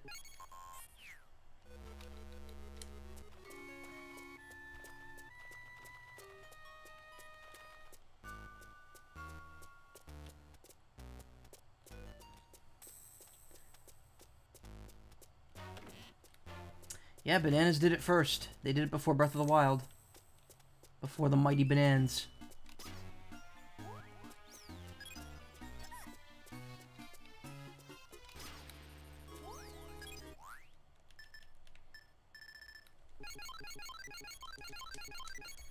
So just imagine Django sitting there and just shoving those apples down his throat like that.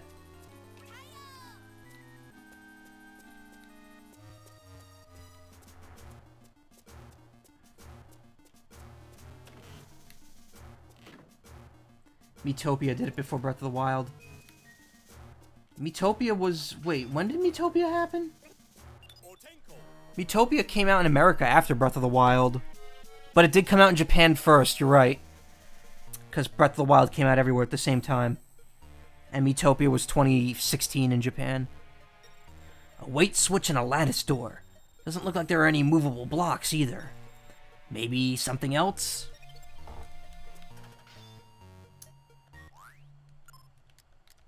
So this is where the Luna frame comes in handy.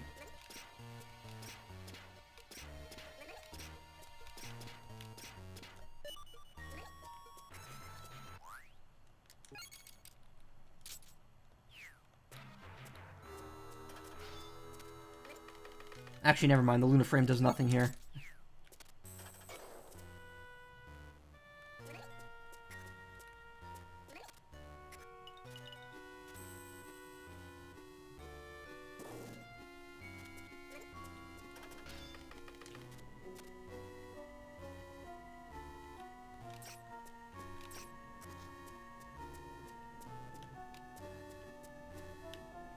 Yeah, I know there were healing items in Metopia. I just, Oh, wait, did they increase... Oh, maybe they don't increase your strength in Metopia. Alright, the implication we're making here is that they increase strength, not that they heal.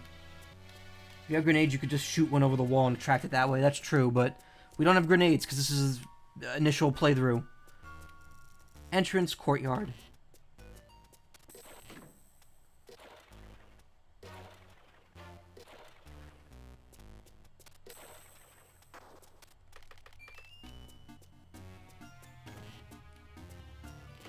I've never played Metopia, so I actually didn't know.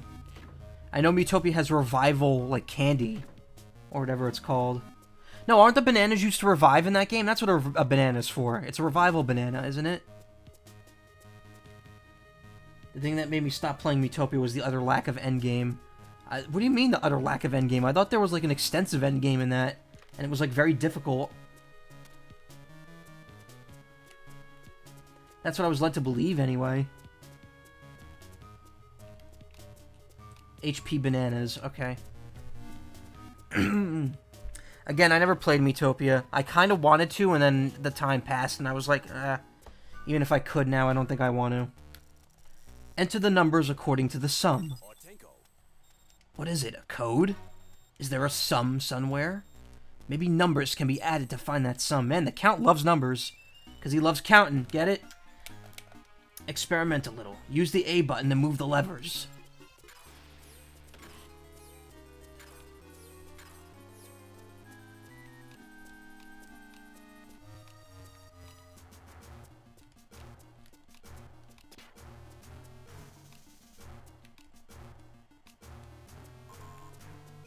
Whoa.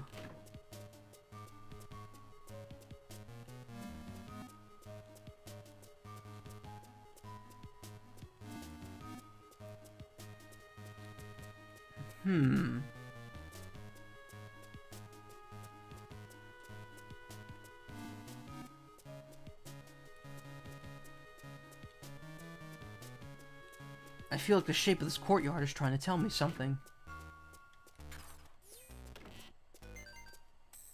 How about that?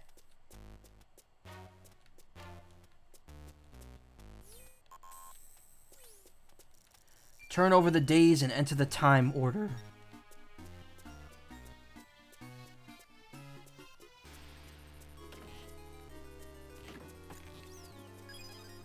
Oh yeah, metal. Very odd that they just dropped that there. Journal. Woke on the 7th stroke of the bell. Had a relaxing dinner and left the house 2 hours later. 9. Took an hour-long stroll to the library and read a few books. 10. So we got 7, 9, 10. The new day came. 12. Ate a snack an hour later. 1. So 7, 9, 10, 12, 1. Played with the pigeons for 2 hours on the park. So that's 3. Returned, cleaned for 2 hours. 5. Broke my fast with blood for 3 hours. 6. Then at last to coffin. Same old diet, same old routine.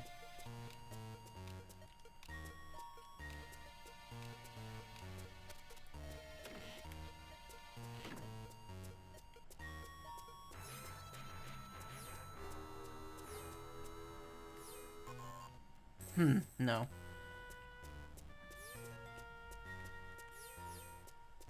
Maybe we skip the new day. 1, 3, 5, 8. There we go. Casually reads a few entire books, yeah, in less than an hour. Or in less than 2 hours. Also, was that the Count's own diary? Because it makes it funny when you think that there's, like, that he just, like, plays with pigeons in his spare time.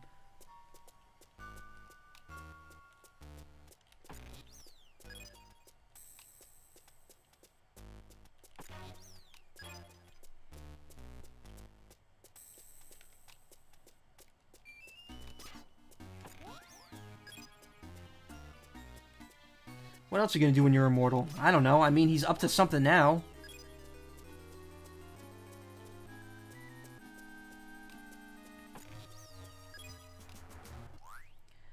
Do I have an item that lets me see in the dark? Because there is an item like that.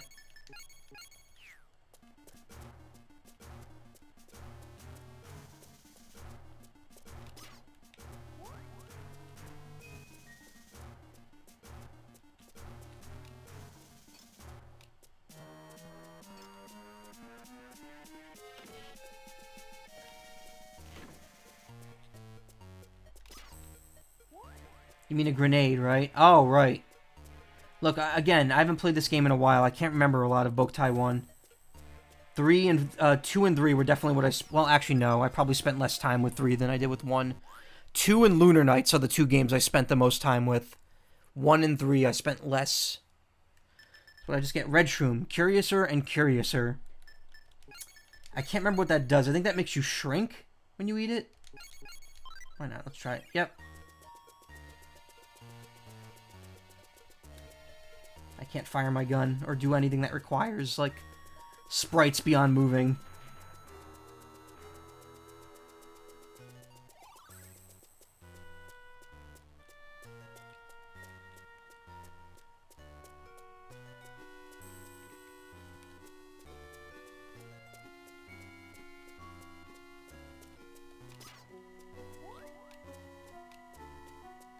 Lunar Nights is still fun, but you think the Boktai games are still so much better.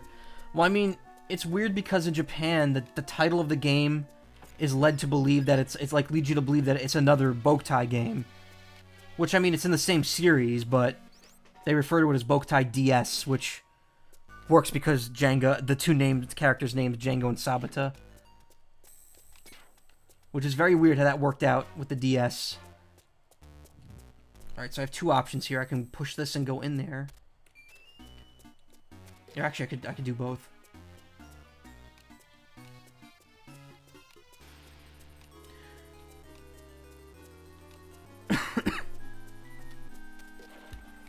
The English version of Lunar Nights is really, like, there's a lot of stuff they removed from it.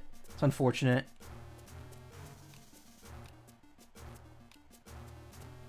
It's an interesting game because it's, you know, in the same vein as this, only it's based more on... Because, like, this series is vampire and spaghetti western. Oh, fuck, no. I didn't mean to do that. Whereas Lunar Nights is space and vampires. Space vampires.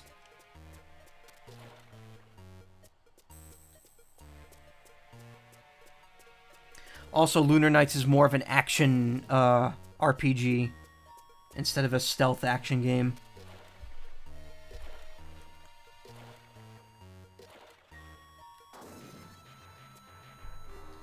Gotta give my hands a rest here. I'm about at the halfway mark. Vampires and Vinny Western.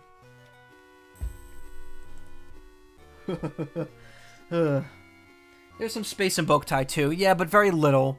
I would say that Lunar Nights is definitely more... Actually, no. You know what? They're really both not too spacey. It's mostly towards the end. This game is Western and vampire. Lunar Nights is jazz and vampire. That's what I'm thinking. Because it's very jazzy, that game. Alright, oh my god, hold on one second. What the hell's going on here? Okay, there we go. I don't know why that wasn't working.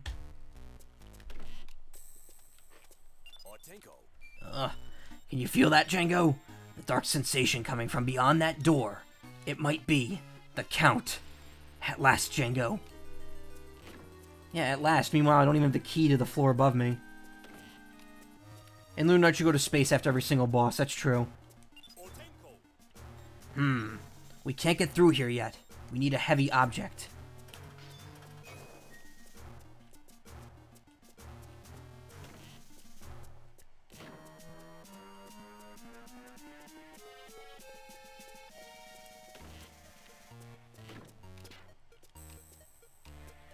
Space at the end sounds like Mega Man Battle Network 4.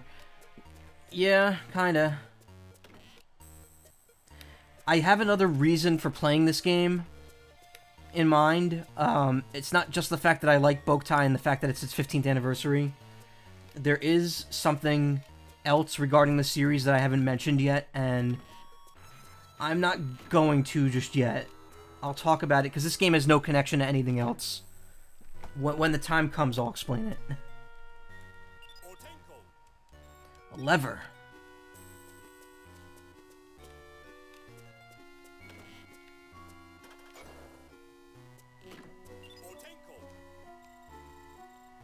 That weight switch is the key. Try putting something on it.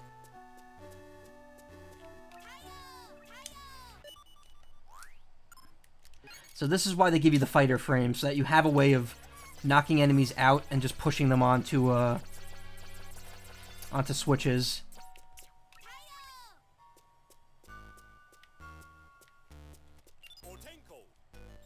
I sense something. Django, that's a ghoul ghost. Commonly Django, that's a ghoul ghost. Commonly known as a Vanabok. They're sensitive to sunlight. You could find them in the dark, but they disappear at the hint of a sunlight. To light a room, you need a skylight, sunlight, light and dark. You can control the light and dark by exposing the sensor or hiding it from sunlight. You could do it, Solar Boy Django. They're gone. No, they're not.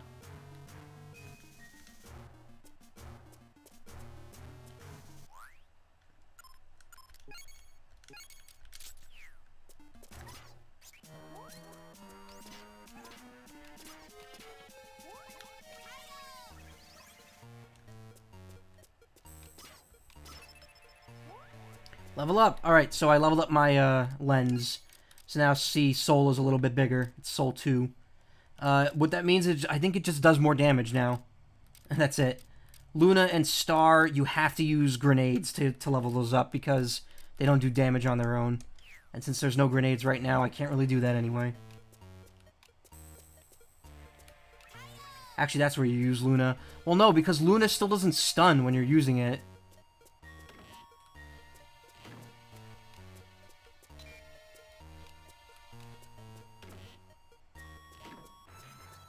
We'll come back to the lever room, don't worry. Lever man, don't mess us up, Marie.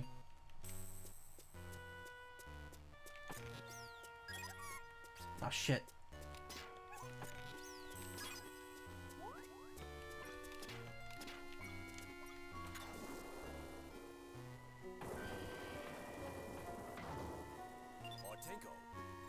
They're trembling. The whole room was shaking. What kind of lever is this? If you switch them last second during the pile driver section so that the boss dies when they're equipped, they get a substantial amount of EXP. Oh, neat. Was not aware of that.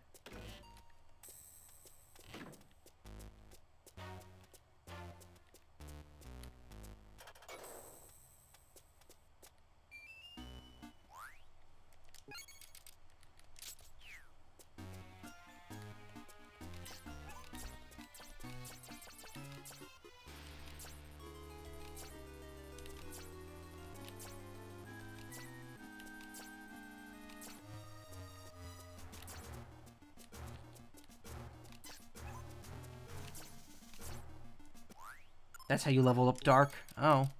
See, here's where the Luna lens comes in handy, because you can do this. Bep, bep, bep. Let's kind of bep them into place.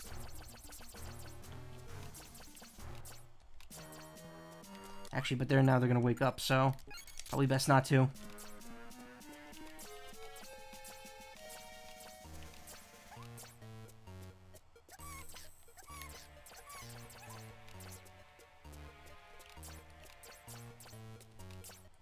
Spear, you don't have phalanx yet. Oh yeah, that's right. Well, no, because if I spear them...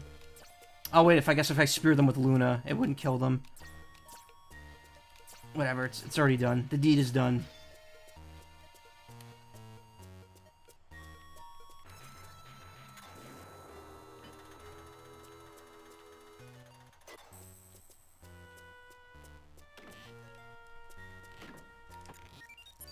Got 4 bomb solar gun grenades.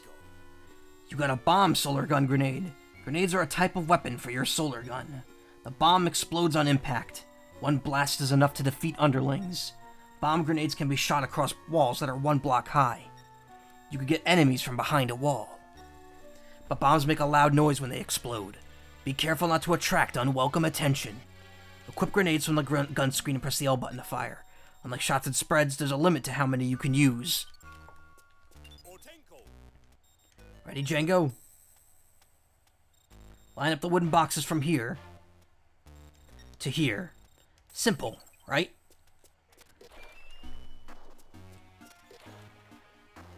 Yeah, I'm doing all sorts of dirty deeds. Remaining 4 attacks with flame. So I got I got truck nuts on my gun. Gun nuts.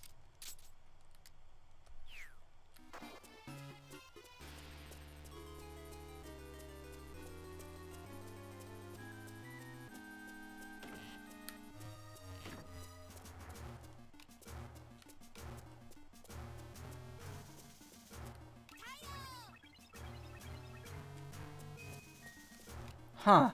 I guess that key is behind the ice block that you can't break right now. Yeah, there's a lot of nuts in this game. Anyway, we didn't have to hit that lever because all that lever did was would bring us up here after we beat that puzzle. Snatches of conversation can be heard. Moon Beauty, without a hitch. How about you? Ah, yes. The Earthly Maiden. Going as planned. Good. Guardians. The Vampire Hunter. I will take care of him. He's just a little boy. Well, it's up to you, Count. That impudent little boy, acting without the Queen's order, that moonchild. As I suspected, the Count's inside. But who? No, there's no sense in worrying about it. Django, it's time to confront the Count. Are you ready? I just need some water first.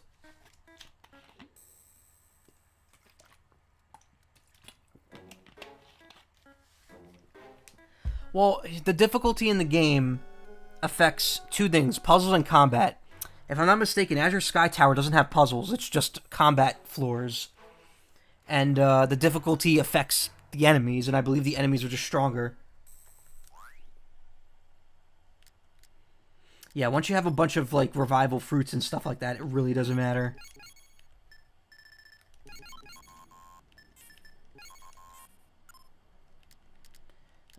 Okay, this should be good.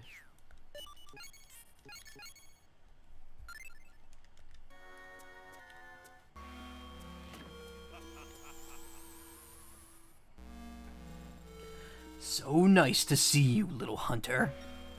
As for the woman, she's not dead. She's the sacrifice we need to complete our plan. I can't keep a lady waiting. It's time. Won't be much of a battle, a young shrimp like you. Anyway, can't pass up a chance to feast on fresh hunter blood. And the band begins to play. Ready for the musical of blood? I prefer the rondo of blood, but that's a different vampire.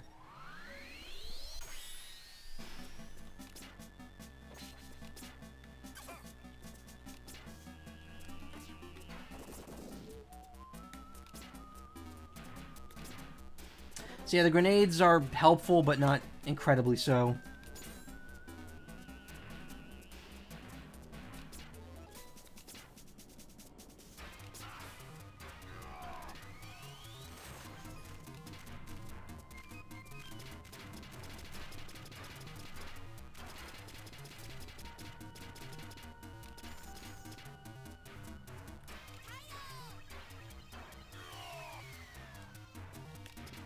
Oh yeah, try to get him in a rush while I'm in sunlight. That's right, I forgot about that.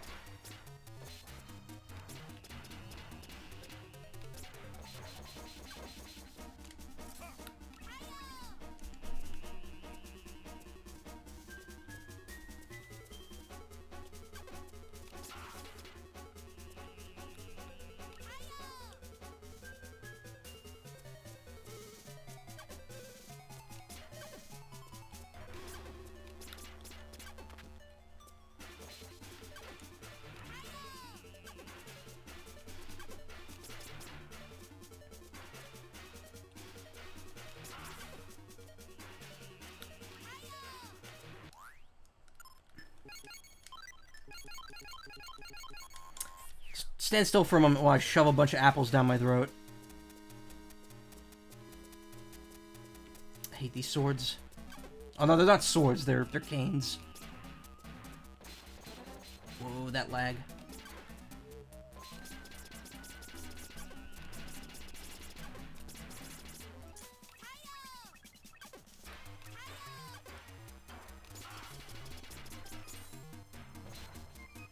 Are they swords? Because they look like canes. Because they got the bat top on them. Maybe they are swords. I don't know. They're cane swords. Also, I forgot how fast I could spam that.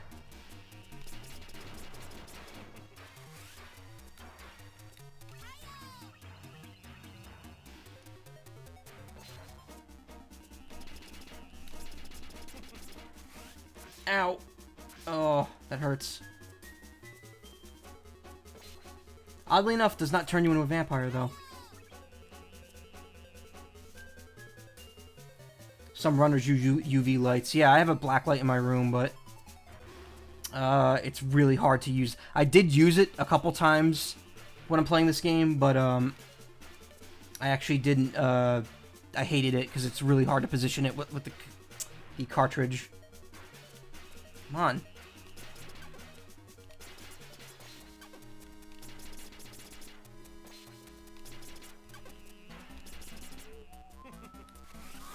There we go. Tony or RM. You'll see what that is later. Actually, you'll see it now because I'm going in there. Ancient Totem brings rain. So if you read that backwards, it says Mr. Rain Knot, which kind of plays into something, but not right now.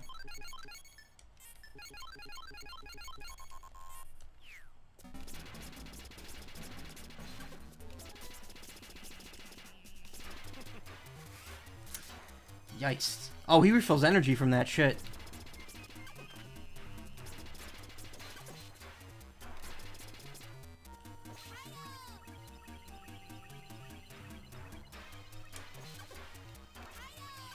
Ow.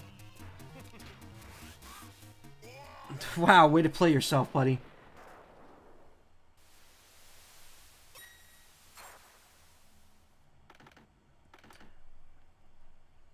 Well, they're because they're downward facing to begin with. And they don't have a hilt. They have like a bat symbol. I think it's supposed to be like a cane that's a blade. It looks like she's alright. He stops being that stupid in the higher difficulty. Isn't there only hard? There's only one hard mode, right? It's easy, normal 1, normal 2, hard. This is Moon Beauty. You saved my life. Thank you. I am Otenko, massager, good. Messenger of the sun. This is Solar Boy Django, the vampire hunter. Who are you? I'm the caretaker of the solar tree. Mother Gaia's earthly maiden, Lita. That day the immortals attacked San Miguel. When I awoke, the solar tree and I had been captured by the city of death.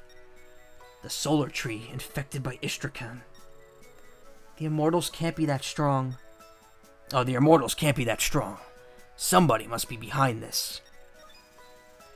I almost forgot. At the solar plant, under the solar tree, the Earth's energy is activated, and special solar fruits can be grown. I'm sure they will be of some help to you. Please, come and see. Head north from here. Follow the road. It's not far. I will return and prepare the garden for planting. Wait, there's still enemies around. Whatever. Hard is just normal 2 puzzles and hard action. Normal 1 has easier puzzles than normal combat. Normal 2 is normal all around. Essentially, there's puzzle level easy recommended and hard, and then there's combat level easy recommended and hard, and normal 2 is recommended for both. Do you think she'll be fine by herself? Who wants to try me next, filth? Well, anyway, let's move the Count's coffin out of here. He's an immortal, a being outside the living realm. The immortals have never lived, and they can never die. In time, the Count will recover. Before that happens, use the pile driver to reduce him to nothing. Let's go, Django. Have we been to the passage on the west side of the first floor yet? There's no hard puzzles, are there? I don't know. I don't think so. I believe hard mode is just combat.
We make a full playthrough today. No, I only do 3 hours at a time usually. I'm gonna stop in probably less than an hour at this point. Well, maybe not. I don't know.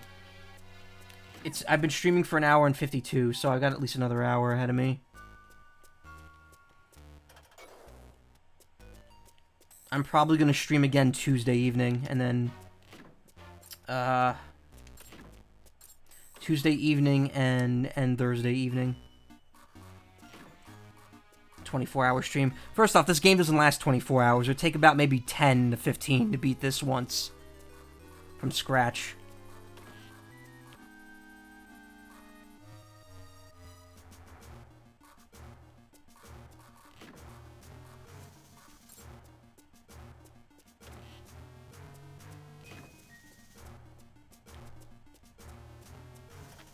Oh, okay, we could go through here.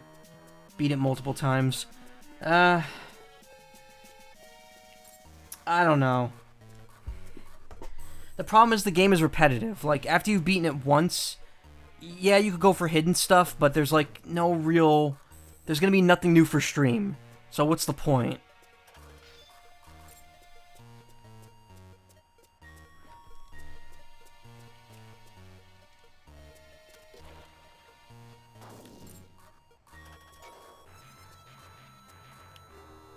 You know, attempt a super stealthy playthrough. I suppose, but I probably would fail that really quickly.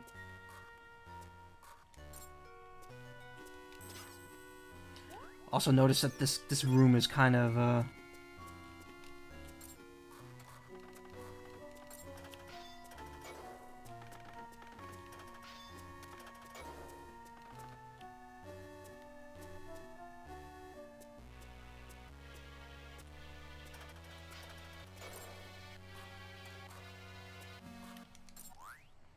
Oh, never mind. I thought this room was, like, really laggy, but apparently it isn't.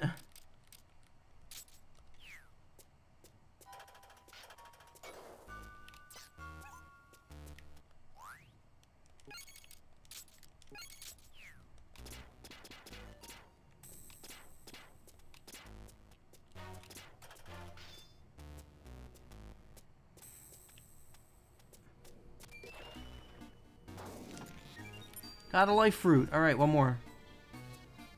Enjoyed the stream so far. I haven't seen a casual playthrough of the game in English. Japan has way faster text in a while. Yeah, I tend not to do speed runs. The only game I sort of speed run is Zero Mission, and even that's not very much of a speed run. It's more like I follow the main story path and take one branch, like one game break branch off of it, and beat the game in under an hour. Which, I mean, you know, that's still not something I should be downplaying, because not everyone can do that, and that's pretty cool. Oh, we need 2 switches here as well. Okay. Well, good thing I, didn't kill him. Thought you did Mole Mania speedruns. I've attempted it, but I haven't really done one on timer or anything. Again, I've never timed myself, like, in an official capacity.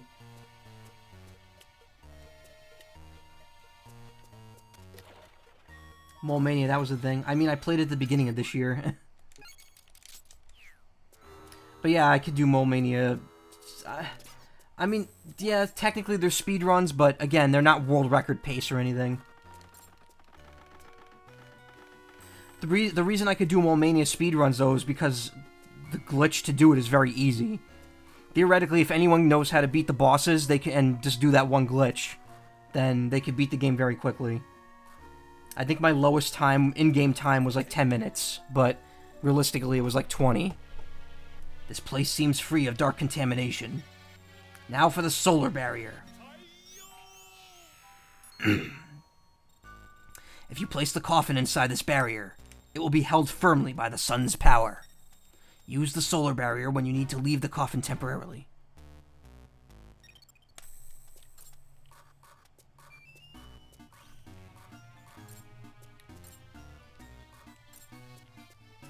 Hold on one second. I think I have to take care of something real quick.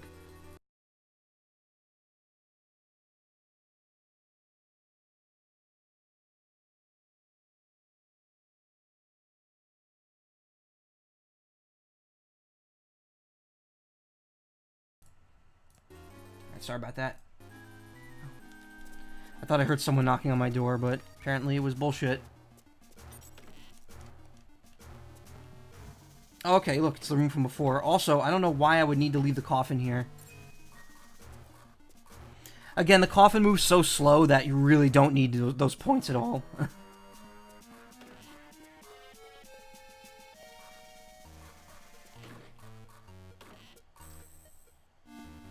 So when speedrunning this game, are there any like really special glitches or tricks for it, or is it just about optimal movement?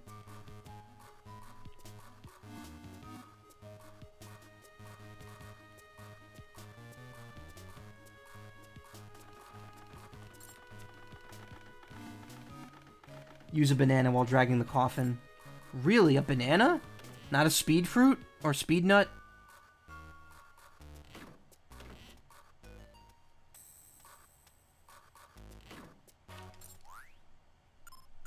Yeah, why not? Let's try it. Oh, wow.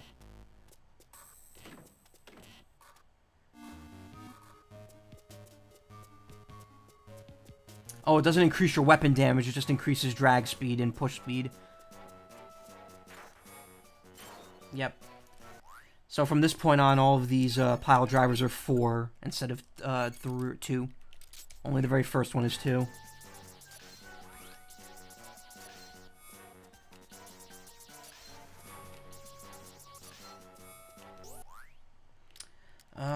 We'll keep the spread on because it's more important than having the damage. Oh, I could refill my energy first.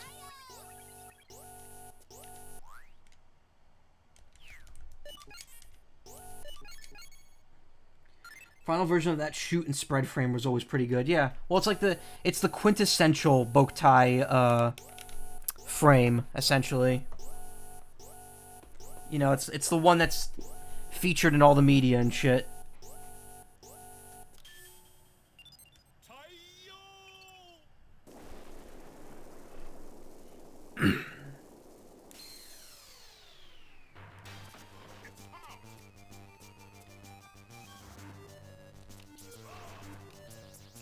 So yeah, starting with this one, they can actually attack you during these segments.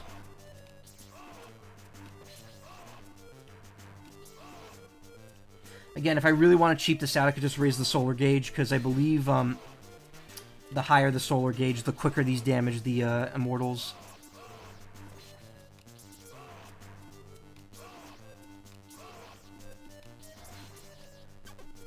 I'm doing Sun level 4 just in the interest of not being overpowered.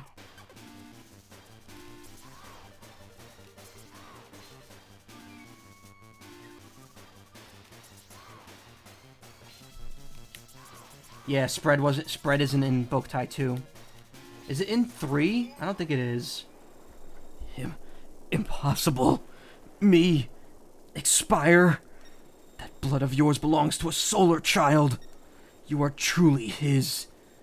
Count, what have you done with Moon Beauty? Ha! That woman. That traitor. Our precious sacrifice for the Queen. She's in the far north, but you'll never make it there. There's no way you could break the seals of the 2 Dark Guardians. My job is done. Soon the earthly maiden will follow. I'll be waiting in the land of death, son of my rival. Dark Guardians? Oh, he's paced now. C rank.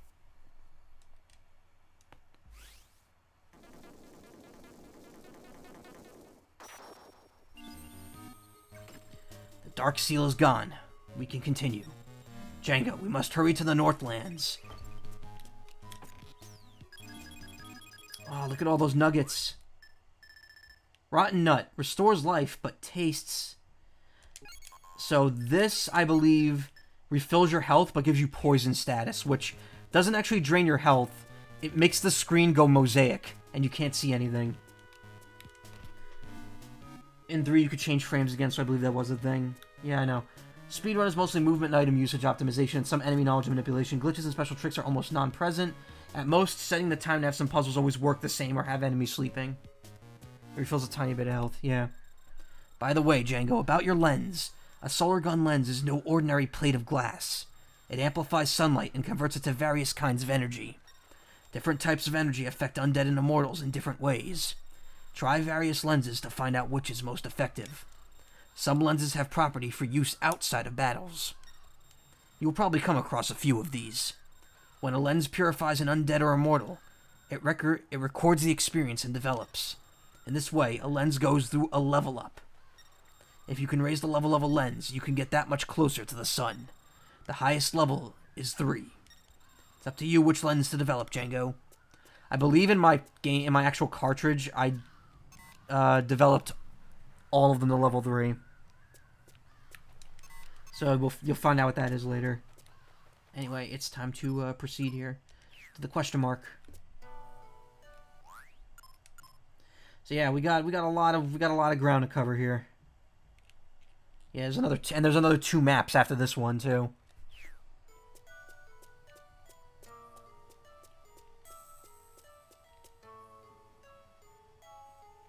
We go for the Frost Wolf first. I don't know. I want the fire lens so I could go back to the Count's mansion and go to that extra area. At the same time, I need the lens that can break things as well, but I'm pretty sure that's way later. Good to see you again. Master Otenko, Master Django. This is the Solar Tree, the shrine of life that supports the whole world. Excuse me. Breaking things is Cloud. That's the last one you get. The dark race of immortals and their undeadening have reduced it to this. The undeadening. The curse that uses dark matter to turn all living things to undead. But with Master Django's efforts, I'm sure it'll be restored to its former glory. Spreading out underneath it is the solar plant.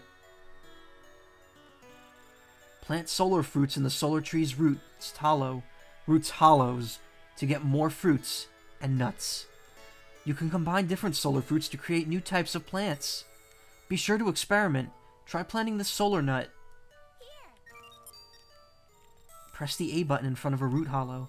Then pick a fruit to plant and press start to get things underway. I completely forgot about this, thing.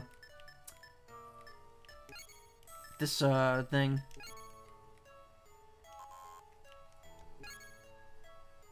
makes a banana. Somehow a banana comes out of 2 nuts.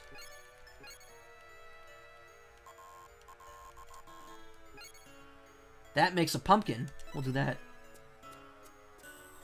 Master Django, excellent job. It will take some time before your solar fruit is ready to be harvested. Solar fruits, as their name suggests, need sunlight to grow. The more sunlight collected by your sensor, the faster they'll sprout, Master Django. Some fruits need more sunlight than others to ripen, but they are all gifts to us from the sun. I'll look after everything until they're ready. Bon voyage. Use the solar plant anytime if you need to. I know. Master Django, take this. Got solar leaf. Use that solar leaf to come see me. The solar tree. Whenever you like. Come back when you're weary of battle. Master Django, look at those leaves. Aren't bananas nuts? Oh no, berry. They're technically a berry.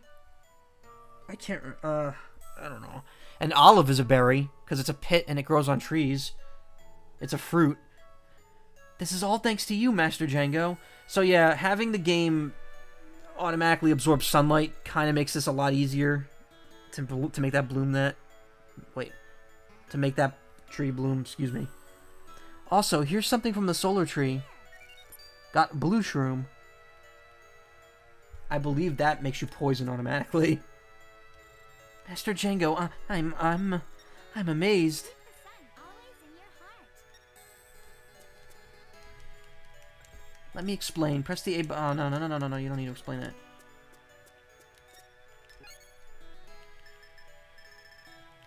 Odd mushroom. Wasn't blue shroom invisibility? Shush. Stop proving me wrong here. Gourd? We don't need a gourd. Purple banana.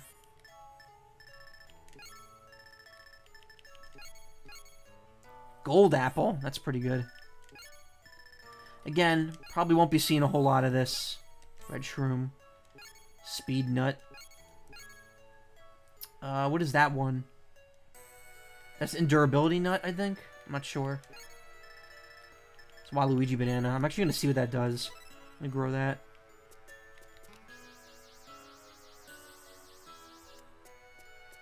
I don't think doing this actually makes it grow faster, but it does expose it to more sunlight.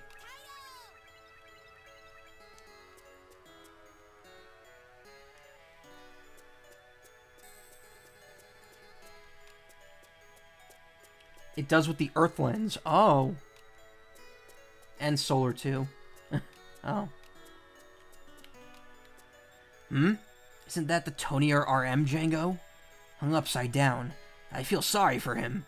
Can't you do something? The solar tree, the symbol of Mother Gaia. The solar tree has the power to purify anything, even darkness.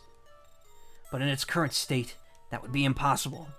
The solar tree's life itself is in danger. Its energy is being sapped by Istrakhan, the city of death. But there is hope. The sunlight captured by the solar sensor. That light is sent to the solar tree. That light has the power to heal. Each ray heals the tree a little more. Together with the sun, you can restore the tree to its former power, Then perhaps it will be possible to purify this dark Istrakhan. May the sun be with you. Since I already went into the first stage, you can already use like a minute. It can already just use like a minute to finish. Wait, really? What? Oh wow.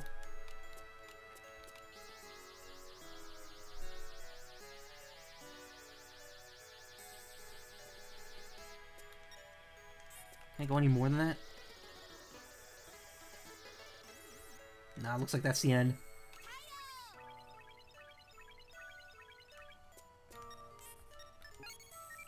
Got one of solar fruit, evil banana. Oh, look at that. That's one evil ass banana.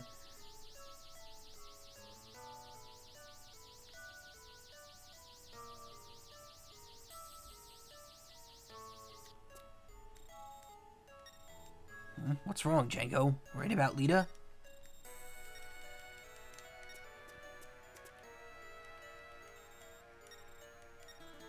Keep the sun always in your heart.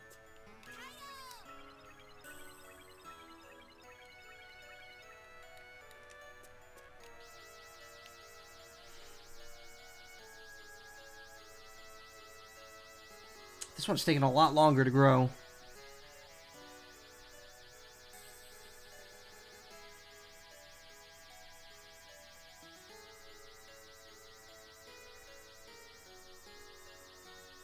The evil banana is actually worse than the normal one. Yeah, I'm pretty sure. It's mostly used for more combinations. Makes you stronger, but probably makes my screen go fucky.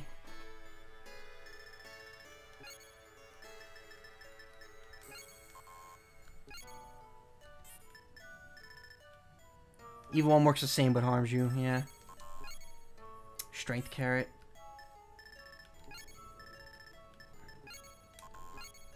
Regular banana. Lime. Yeah, let's just make a carrot.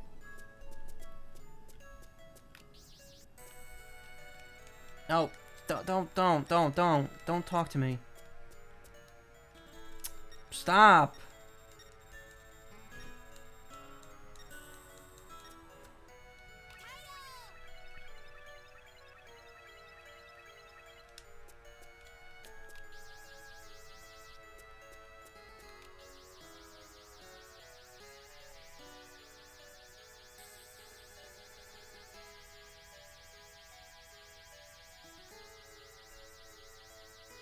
Look at that. If you have max sunlight, it takes forever for the battery to drain because you're refilling it so quickly.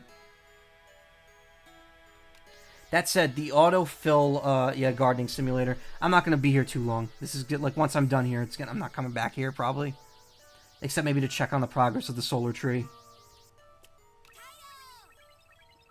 But yeah, the actual if you stand still, you still absorb the sunlight, but there is a limit to how much it will go up before it stops. See, if I don't move, it won't do any more.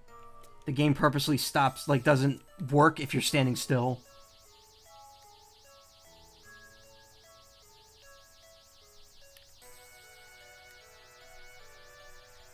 Yeah, these are taking too long. Alright, we'll come back. Shudo Tenko with the sun. Yeah, it's not gonna work. I don't have, a frame powerful enough to do any of the special stuff.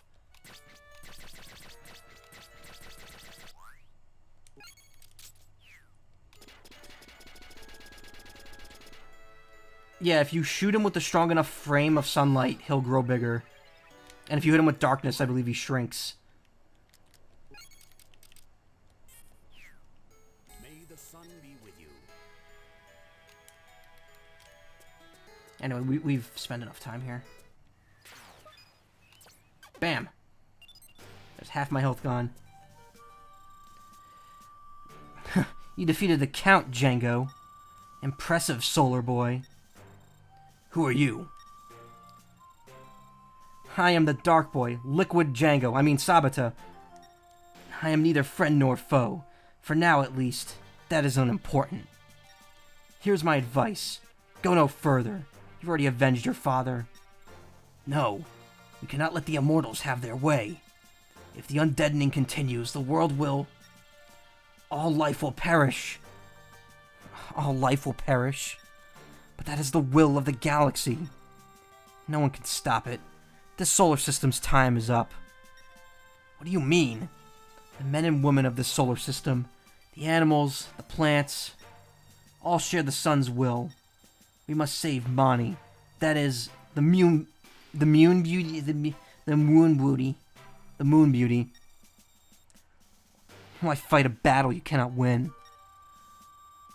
To oppose the will of the galaxy is to deny the universe, the source of life, indeed, to deny life on this planet.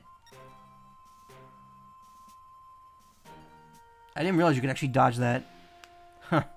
Do what you must. You and I are destined to settle our differences. Be warned. Alright, hold on a second. Let me see if I can rewind that. Nah, I can't. Who in the world... He looked just like you. Even though he had long hair, his sprite looked just like you, and that scarf had the same smell as you. I don't think he is an immortal. Well, we have a job to do, Django. May the sun be with you. So, this is where the game gets a little open-ended. You got a lot of choices here. You go to either of these dungeons as soon as you can, but you can't go forward. That's the big deal here. Yeah, moon booty.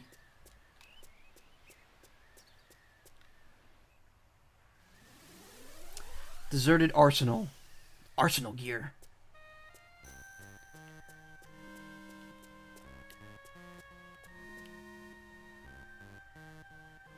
Wait a minute, you can still hear the wind noise from the other room. That's weird. Why is that happening?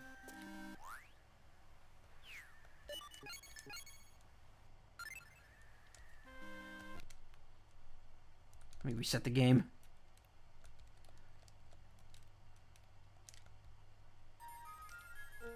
Boktai, the sun is in your hands.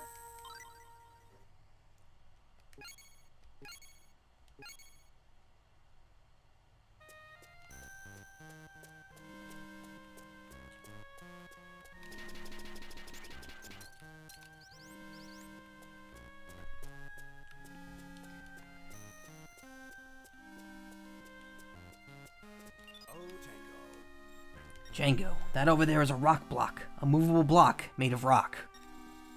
Join the rock block to the staircase and descend.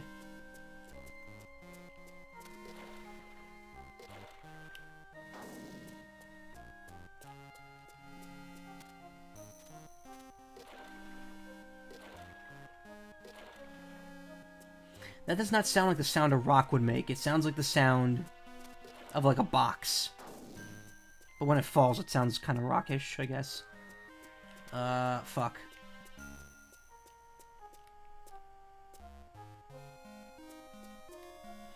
Oh, wait. Wait. I see what I... Alright, I see what I gotta do. Wait a minute, what the hell? Yeah, I lost. What the fuck? Well, good thing I have gourd.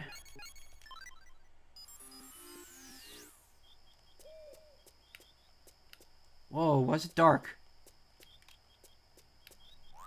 What happened? Oh, the time got fucked up. It got reset. The time's not saving.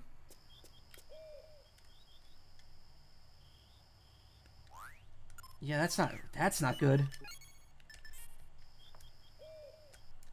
Let me reset the time. Yeah, wow, that sucks. That doesn't stick. I hope that's not going to screw up anything.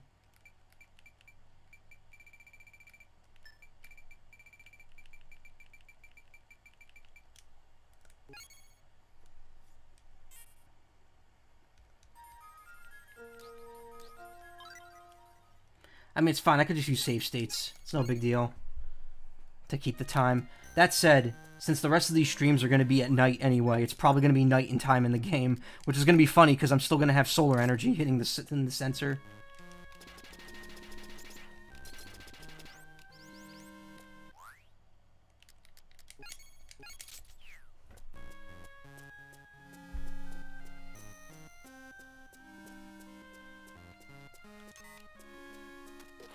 Changing time doesn't do much. Some enemies sleep during the night and such. Yeah, I know, but changing the clock back, I feel like would cause like a problem.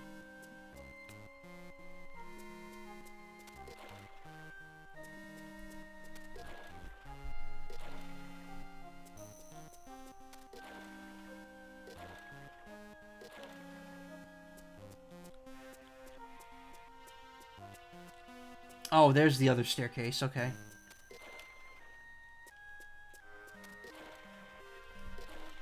I was like, wait a minute, how am I actually supposed to get down there?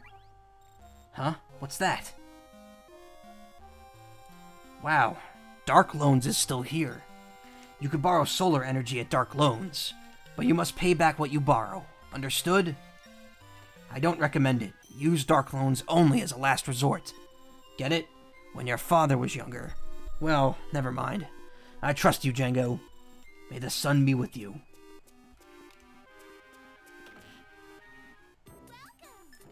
Interest rate is 500%. Fuck that. So if you use it, you could take energy out, and then you have to pay it back later. And if you don't have the right amount of energy, you get sent to something called the Punishment Room, which I've never seen. I've never actually seen the Punishment Room.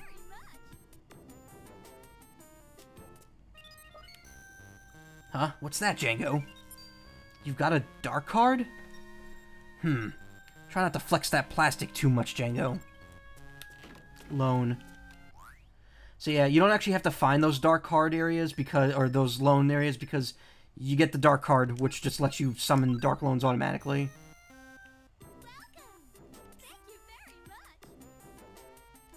Why would it save the game to go to the main menu to change it to what it was?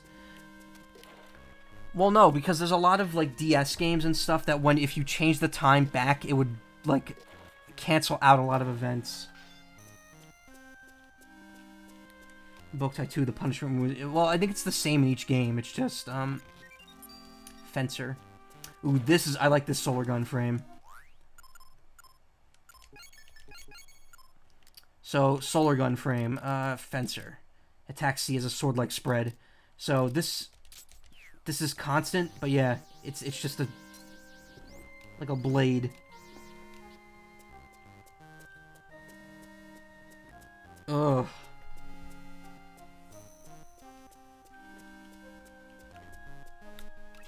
It's a concentrated beam of energy.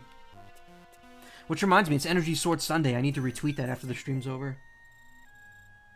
For the final version of that frame, you need the flame emblem. Django, watch your step. The undead steps hide in the shadows, keeping away from sunlight. They're fierce, and you can't get them with shots. Be alert. You can't miss them if you have a see-all nut, which shows that which are hidden. That which are hidden.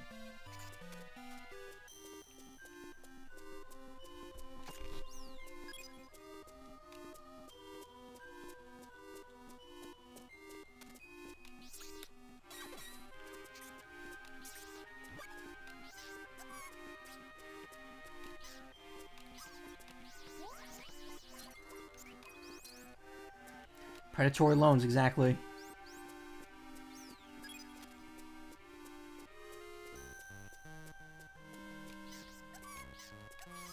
Again, this is more for attacking and less for the stealth parts. I think I'm going to stick with spear for now. Unfortunately.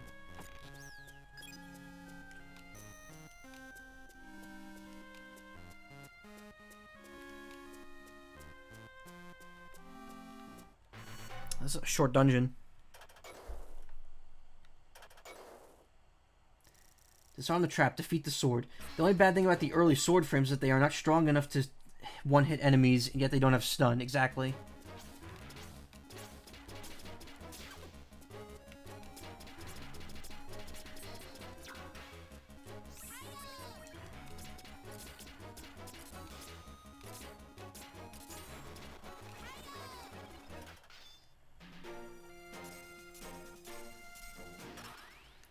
Oh, I didn't get a thing in this dungeon yet.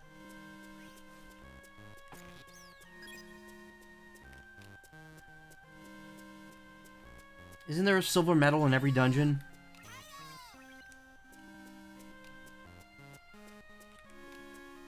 I think I've already missed one anyway. It doesn't matter.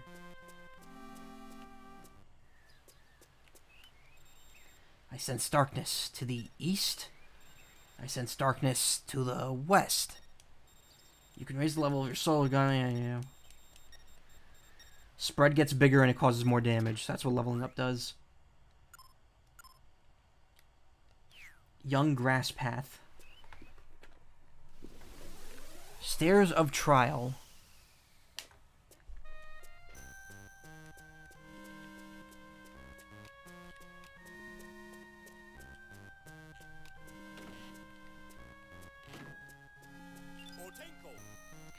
Django. Move the 2 wooden boxes and use them as stepping stones to get the green treasure chest.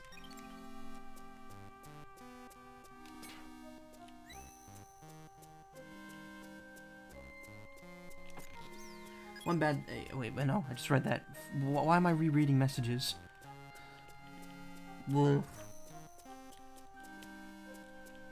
Alright, so I only need 1 step over here, which means... I need to fill that hole and then push the other blocks on top of it. Filling the bottom hole is not smart.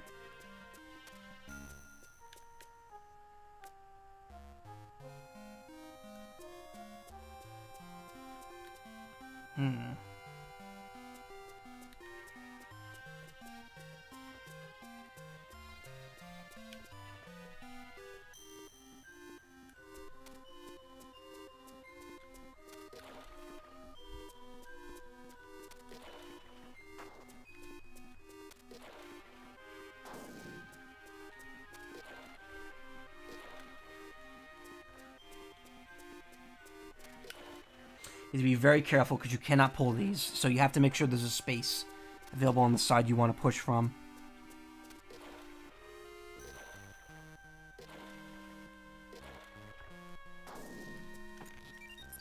Life fruit. Django, with 4 life fruits, you can boost your life gauge. Your life gauge is shown in the upper left corner of the screen. Nice.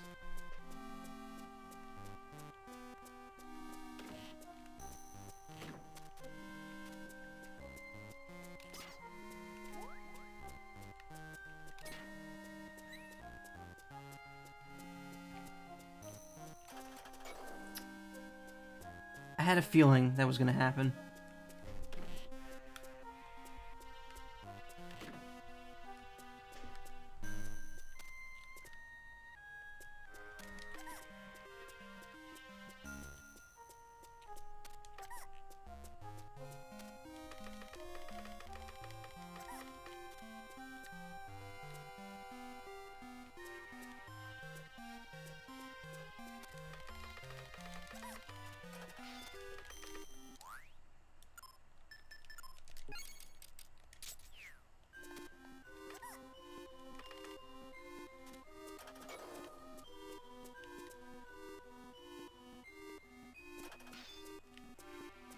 Didn't even need to hurt him.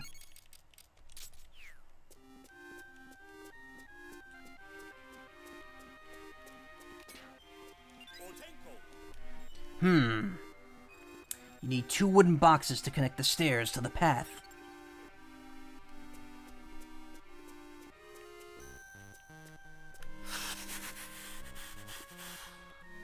Let's see. What can I do from here? I need to reach over there. I need to get up there. So I need to push that box down there 2 squares up, and I need to get one of these boxes in that position as well.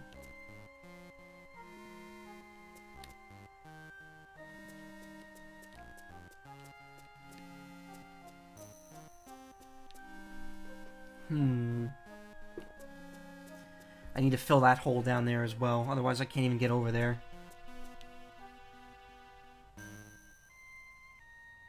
Or do I? Wait. Yeah, no, I definitely do. Because there's no way of getting over on top of those 2 blocks without having any room left.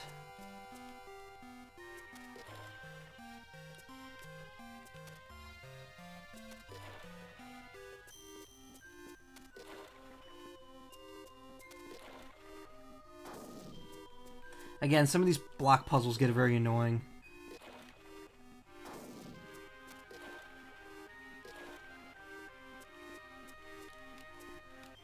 They get much worse as you go through the game. These are still the easy ones.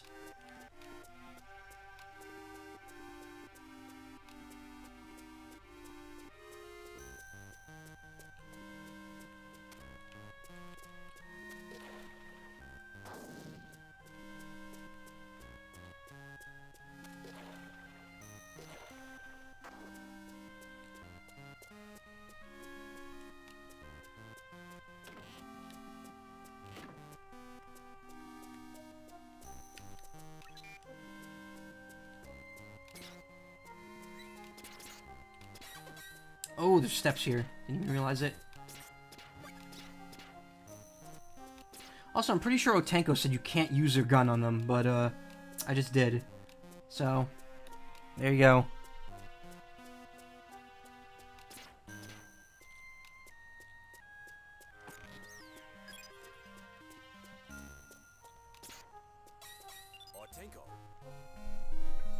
Oh my, the sun bank is not gone yet. Django, you could deposit solar energy at this sun bank. Interest will be added to energy you deposit. So you can increase energy. The sun bank is connected to the other save data. You could share energy with another solar boy. What are you talking about? Do you not understand? May the sun be with you.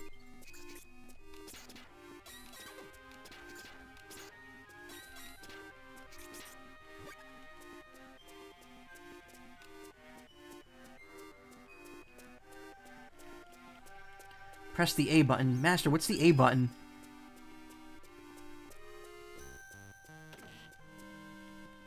Welcome. Interest rate is 1% per day. Thank you very much. You could charge up energy with your bro, exactly.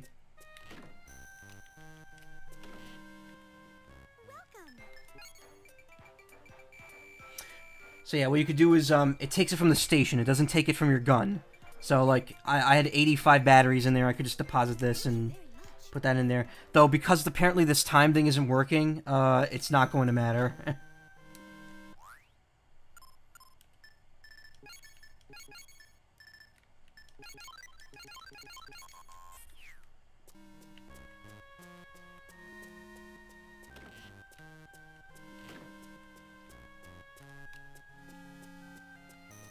What is... Oh, it's an alarm.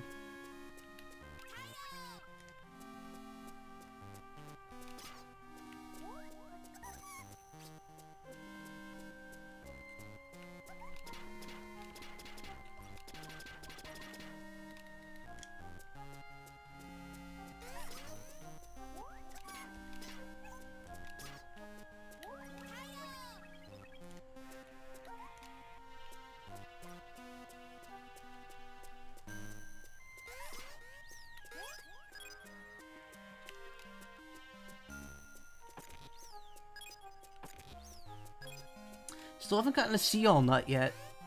I feel like I had a lot of those at this point.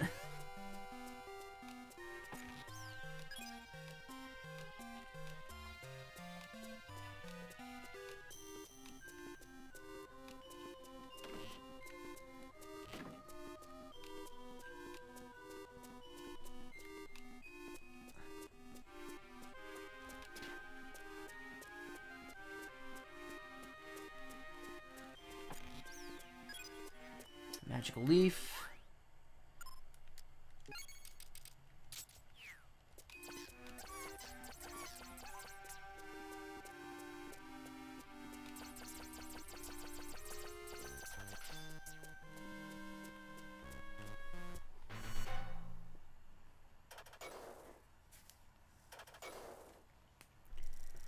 Defeat all the enemies without being found. Ooh. This might be good for, oh, we're probably gonna need Spear.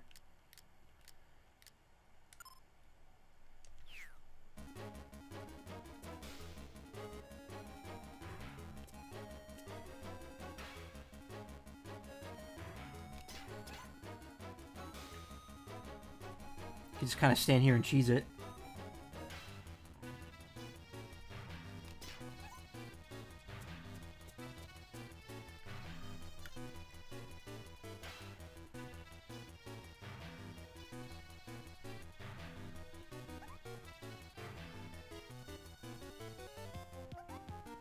Or not.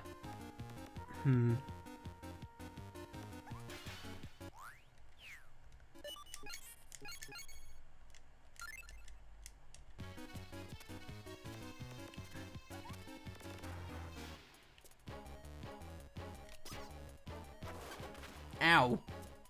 I didn't realize they explode.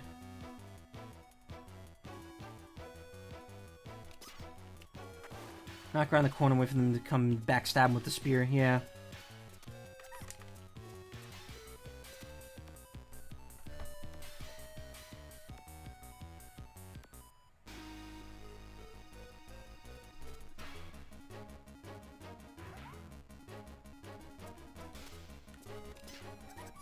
Fuck. That's instant game over.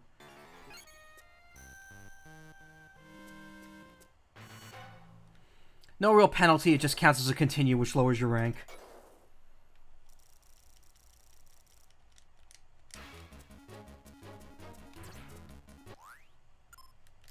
It actually resets you back to whatever you had when you entered the room.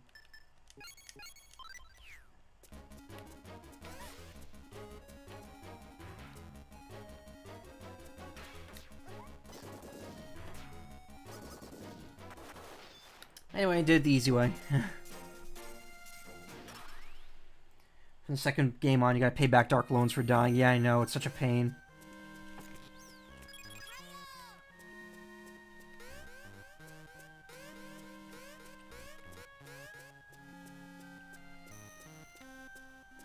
I'm almost out of grenades.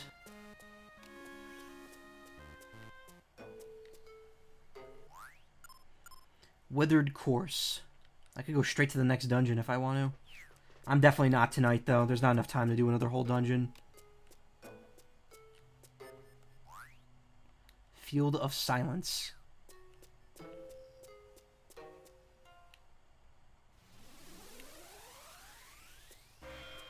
Mine closed. Yeah, you can't enter any from the back. Oop. And there goes my last grenade. Because I was not paying attention. Yeah. I mean, like, if there's no square in the way, you could just go wherever the map is. So I can go to both dungeons now. I've done the bare minimum to get out of here. But I'm not going to. I'm going to keep focusing on the dungeons. Rewind. No, I'm not going to cheap it out. I'm not doing any non-essential or any essential rewinding, essentially. Fucking... I'm not going to do any rewinding that'll actually affect the game. Like, I was just trying to see if dodging that thing would do anything. And I couldn't get there. Baking Hill.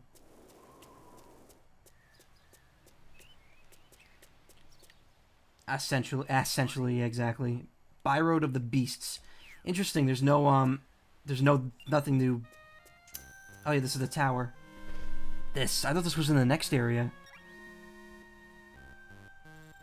Django, this is the Azure Sky Tower.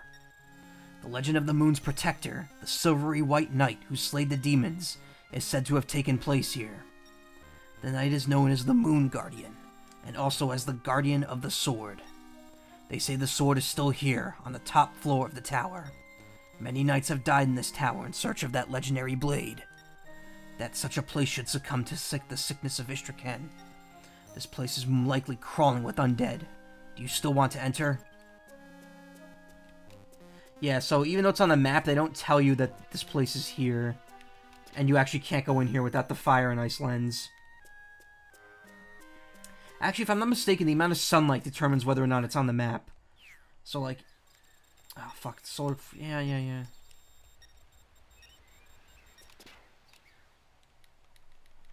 Like, if I'm not mistaken... Yeah, if you turn this off, you actually can't see that dungeon there. As long as you have sunlight hitting it, you know there's something there. So yeah, that's the hidden dungeon. We can't go there just yet.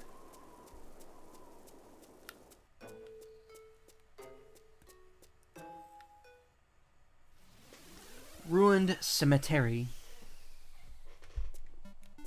Cemetery.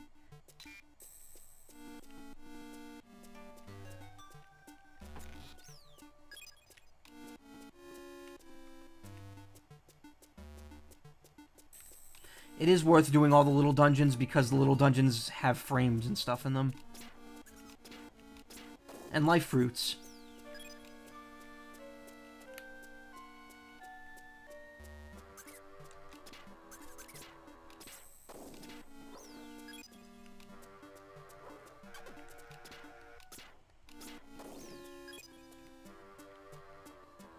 Does that work with the Abyss too? I'm not sure.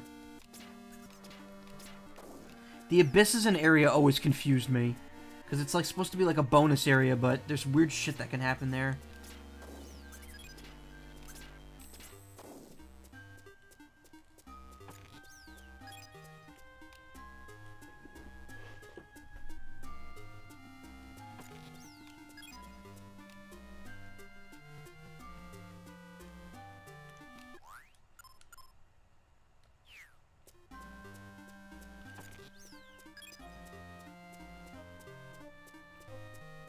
Final frame from the shotgun was gained from the Earth Emblem, if you're not wrong, if you're not mistaken. I don't know, like, again, it's been a long time since I've played Boktai 1, so a lot of this game is kind of up in the air for me.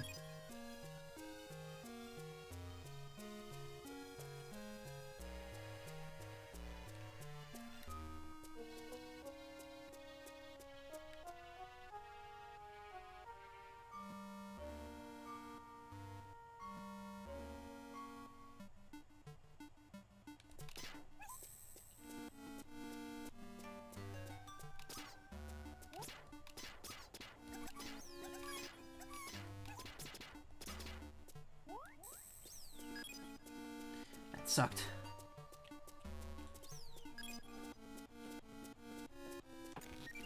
Knife, solar gun frame, and the silver coin. Knife frame. Automatic fire. There we go. That's a neat little machine gun. Very weak, though.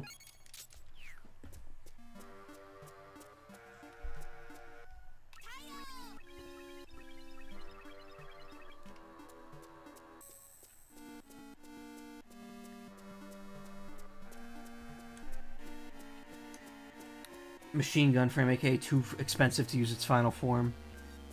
Yeah, because it probably just drains energy like a motherfucker.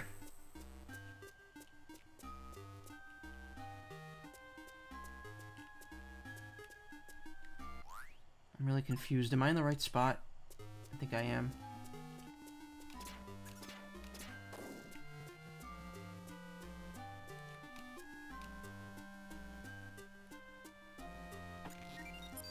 Oh, good. I got a bomb. Yeah, you know what? I'm gonna not equip it just so I don't waste it. Because I'm gonna hit the L button by mistake.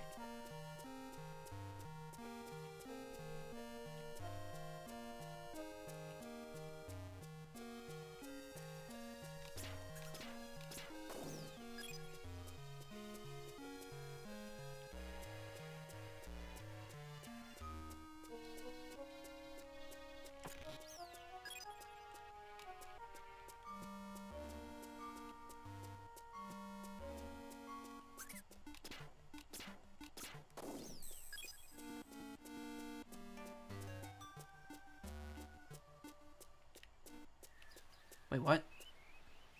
Oh, this dungeon actually can... Wait, why is it closed from that end, though? Oh, there's a... What? That's weird. Why is the undead gate open, then? Well, whatever. We'll just go around again. I'll ignore the enemies.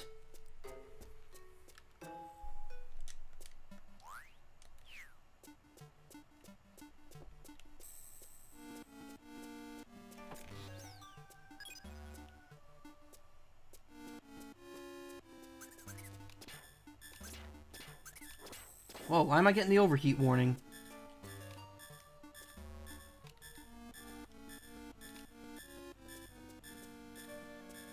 Maybe it's just I'm playing too long. Maybe that's the way the game works. If it detects you're playing too long with constant sunlight. Yeah. All this time I thought it was because, you know, you're using your sunlight's too strong. No, it's just if you're out in it too long. Anyway, that works out perfectly. It's almost a 3-hour stream.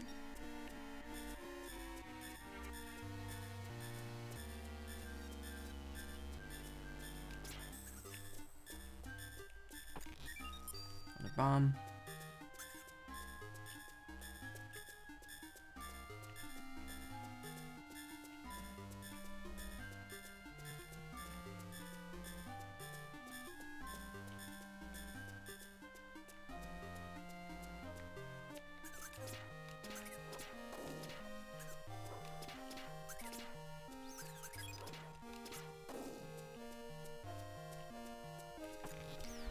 See, all this time I thought that, like, overheating was if your bar was too high. But I guess it's, yeah, it's based on the amount of time total that the cartridge is exposed to sunlight without a break. And because I barely ever had it on 0, it didn't, like, it was reaching that threshold pretty quickly.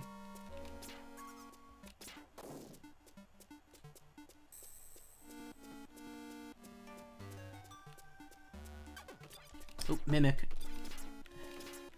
First one of those.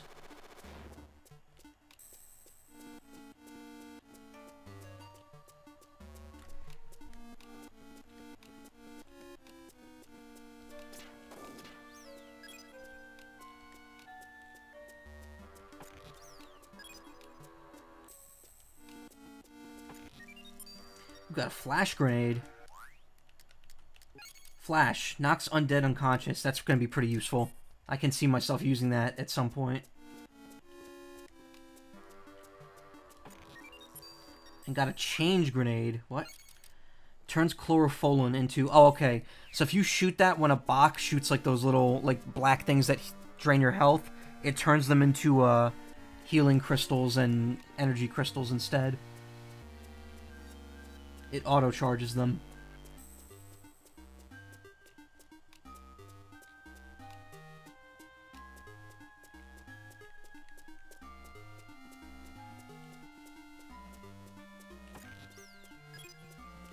Banana. And a fruit.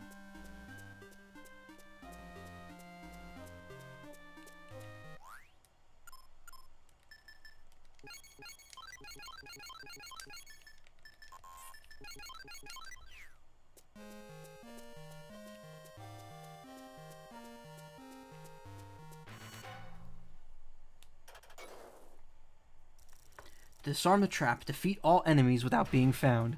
Alright, so we better save.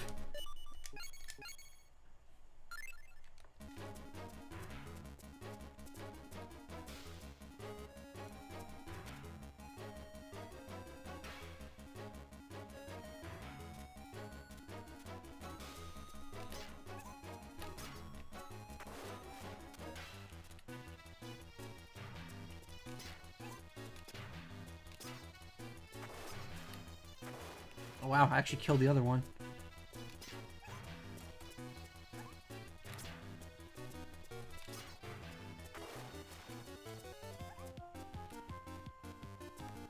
Wait, what do those panels do? Do they just summon more? Because I feel like I've killed all of them here already.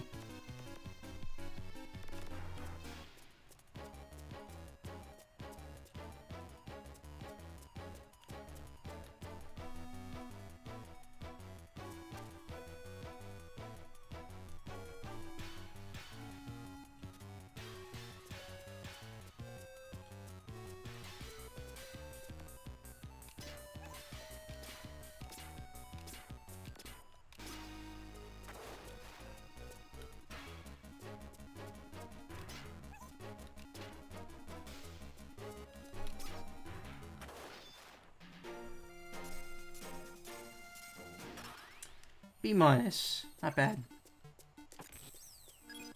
A single solitary nut. This dungeon was weird because you didn't have to do this. You could have just skipped this entirely.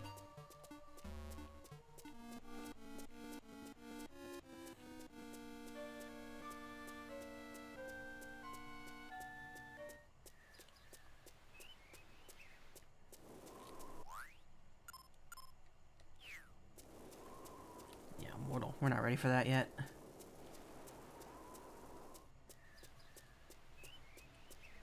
So we got a platform over there we can't use. Rejected road. Sealed hill. These are guardian seals. We will have to purify 2 dark guardians. Yeah. Undead. Don't think I could go through this way. Yeah, now Stench Forest closed. Those aren't seals, those are cubes.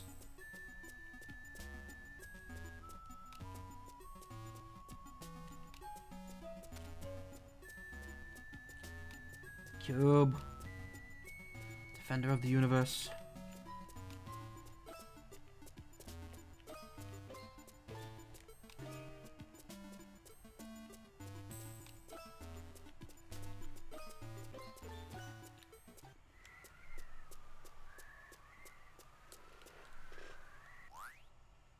Defender of the polyverse.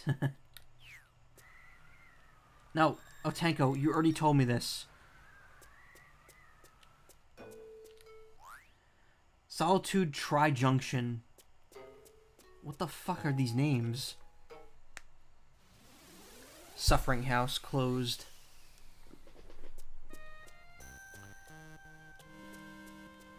So I'm kind of like curious on what exactly Istrakhan is. Like, yeah, it's the City of Death. So is this whole area like this whole map? Is this area just like an area that got taken over by this supposed undeadening? Or is it like this area exists as a part of it? I'm not exactly too sure on that. Severe Cold Hill. So we could go to the other dungeon too if we really wanted to, but we're not. It's the place where the immortals hang out. Yeah, I figured, but I don't know. Blocked road. Let's go to Stench Forest. This might be the last dungeon for today.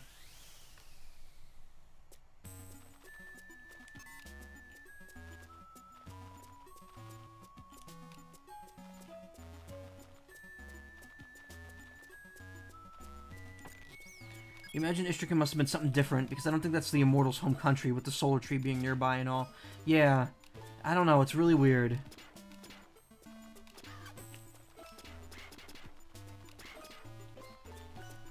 These fucking crows take a lot of punishment.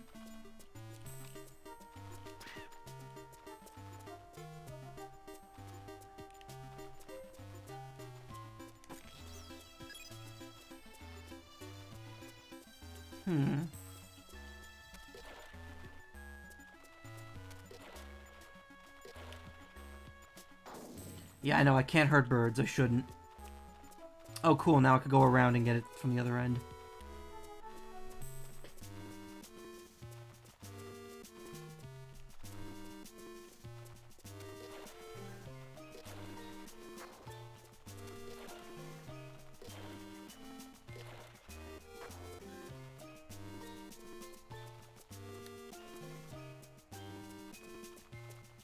Yeah, I'm not doing either of the other Immortal dungeons that I could get to right now, because I believe those take like an hour each to do. Got the triple battery, nice.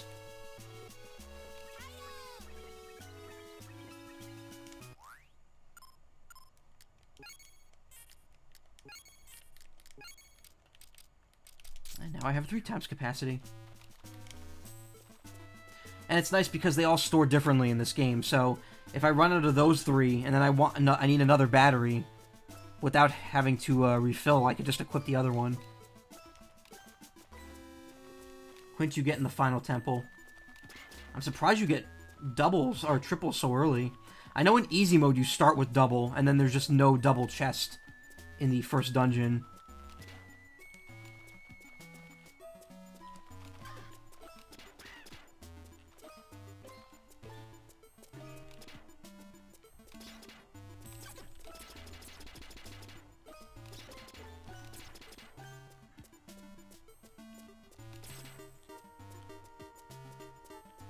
It's like Babby mode. Yeah, well, easy mode is Babby mode.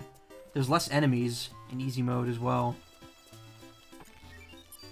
Got a flash grenade.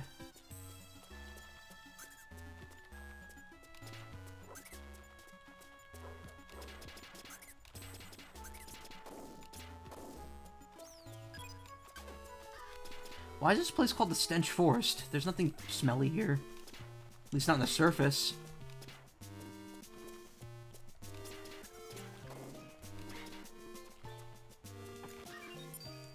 Bomb. Birds are smelly. How dare you disparage birds like that?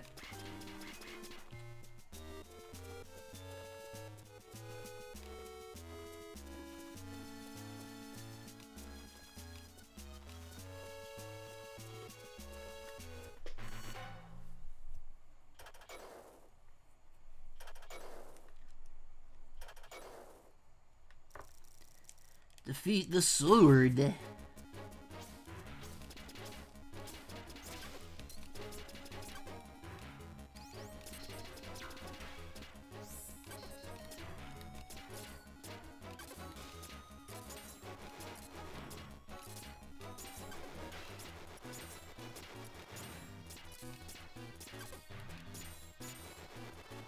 And sword defeated.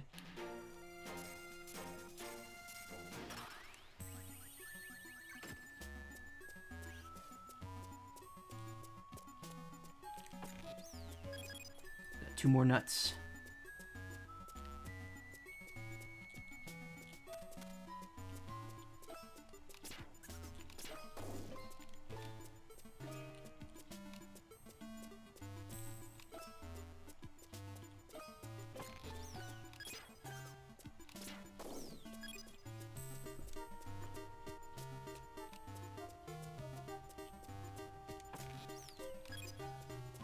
By the way, too, you learned that Dead End on Definitive Edition works on a German Steam account, despite it not being available for purchase.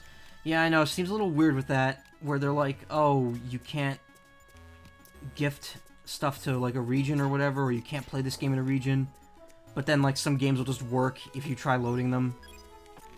Or maybe I'm thinking of something completely different. Oh, is that a Sea All Nut? Sea All Nut reveals hidden objects. This will let me see hidden chests. They'll flash on the screen.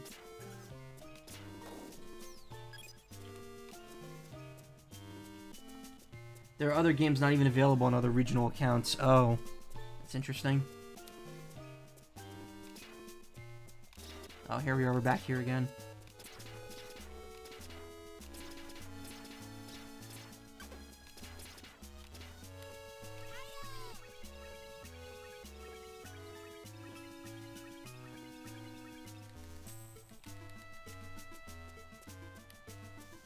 Steam is freaking weird, man. I mean, they need to clean up their shit. They're doing really badly right now. Like, yeah, they're making money, but people are not happy with them, with their practices. And I don't blame them.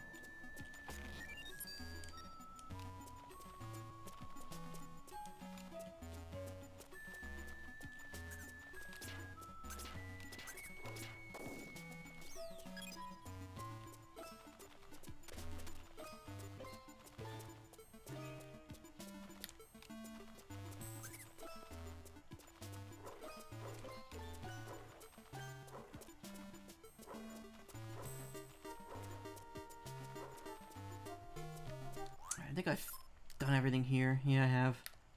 Again, another weirdly shaped dungeon. It's almost as if everything gets worse as soon as a company shifts solely to profits. Exactly. Oh, Tenko, how many times are you going to tell me this? So what do we got? We got 4 dungeons there. You know what? Let me get over there. I'll get back to that spot. Wait. Yeah, oh, wait, well, no, oh, wait, yeah, I could get there from here. I go down and around. Yeah, they are greedy, and that is the problem. But I mean, that's just how it be right now with how things are. It sucks. Frostbitten path.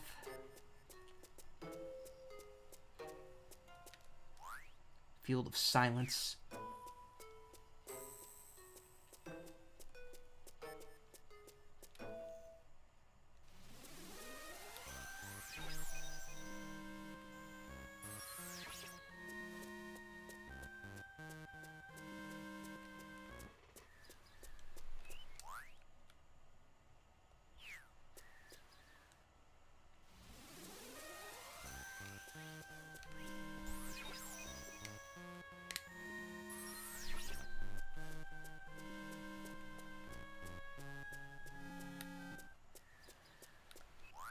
Alright, so we're at the beginning of the next dungeon. Let's see how the solar tree's doing before we go.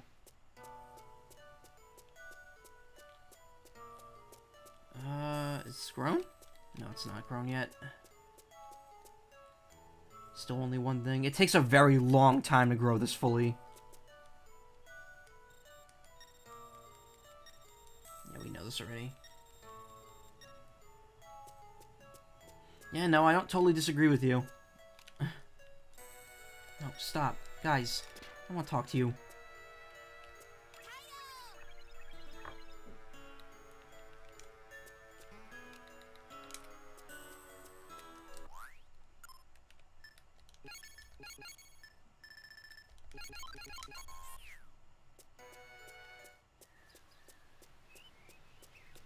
Alright.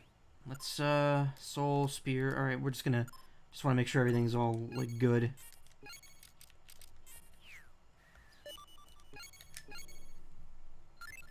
Alright, I'm gonna stop it here, because it's been about 3 hours. I know I spent the first 10 minutes showing that video, but whatever. It's almost dinner time, so I'm gonna have to go anyway. Thanks for coming, guys. I really appreciate it. Again, I always say this, I really should do more Sunday afternoon streams, because I get more visitors, and it's really nice. But, we'll see what happens. Anyway, I'm gonna get going. I'm currently planning the next stream for Tuesday evening, and then Thursday evening, and I don't know, maybe the Thursday evening will be Friday instead, just because I might not have enough time. Ice cream Sunday. This game shouldn't take too long. It should only take another 2 streams at most, and then I have to fill another week. So I might have 2 streams, you know, that are open to suggestion or something coming up soon. But yeah, thanks for coming as always, and I will hopefully see you guys Tuesday evening. Good night, or good afternoon, or whatever it is where you are right now. But good night.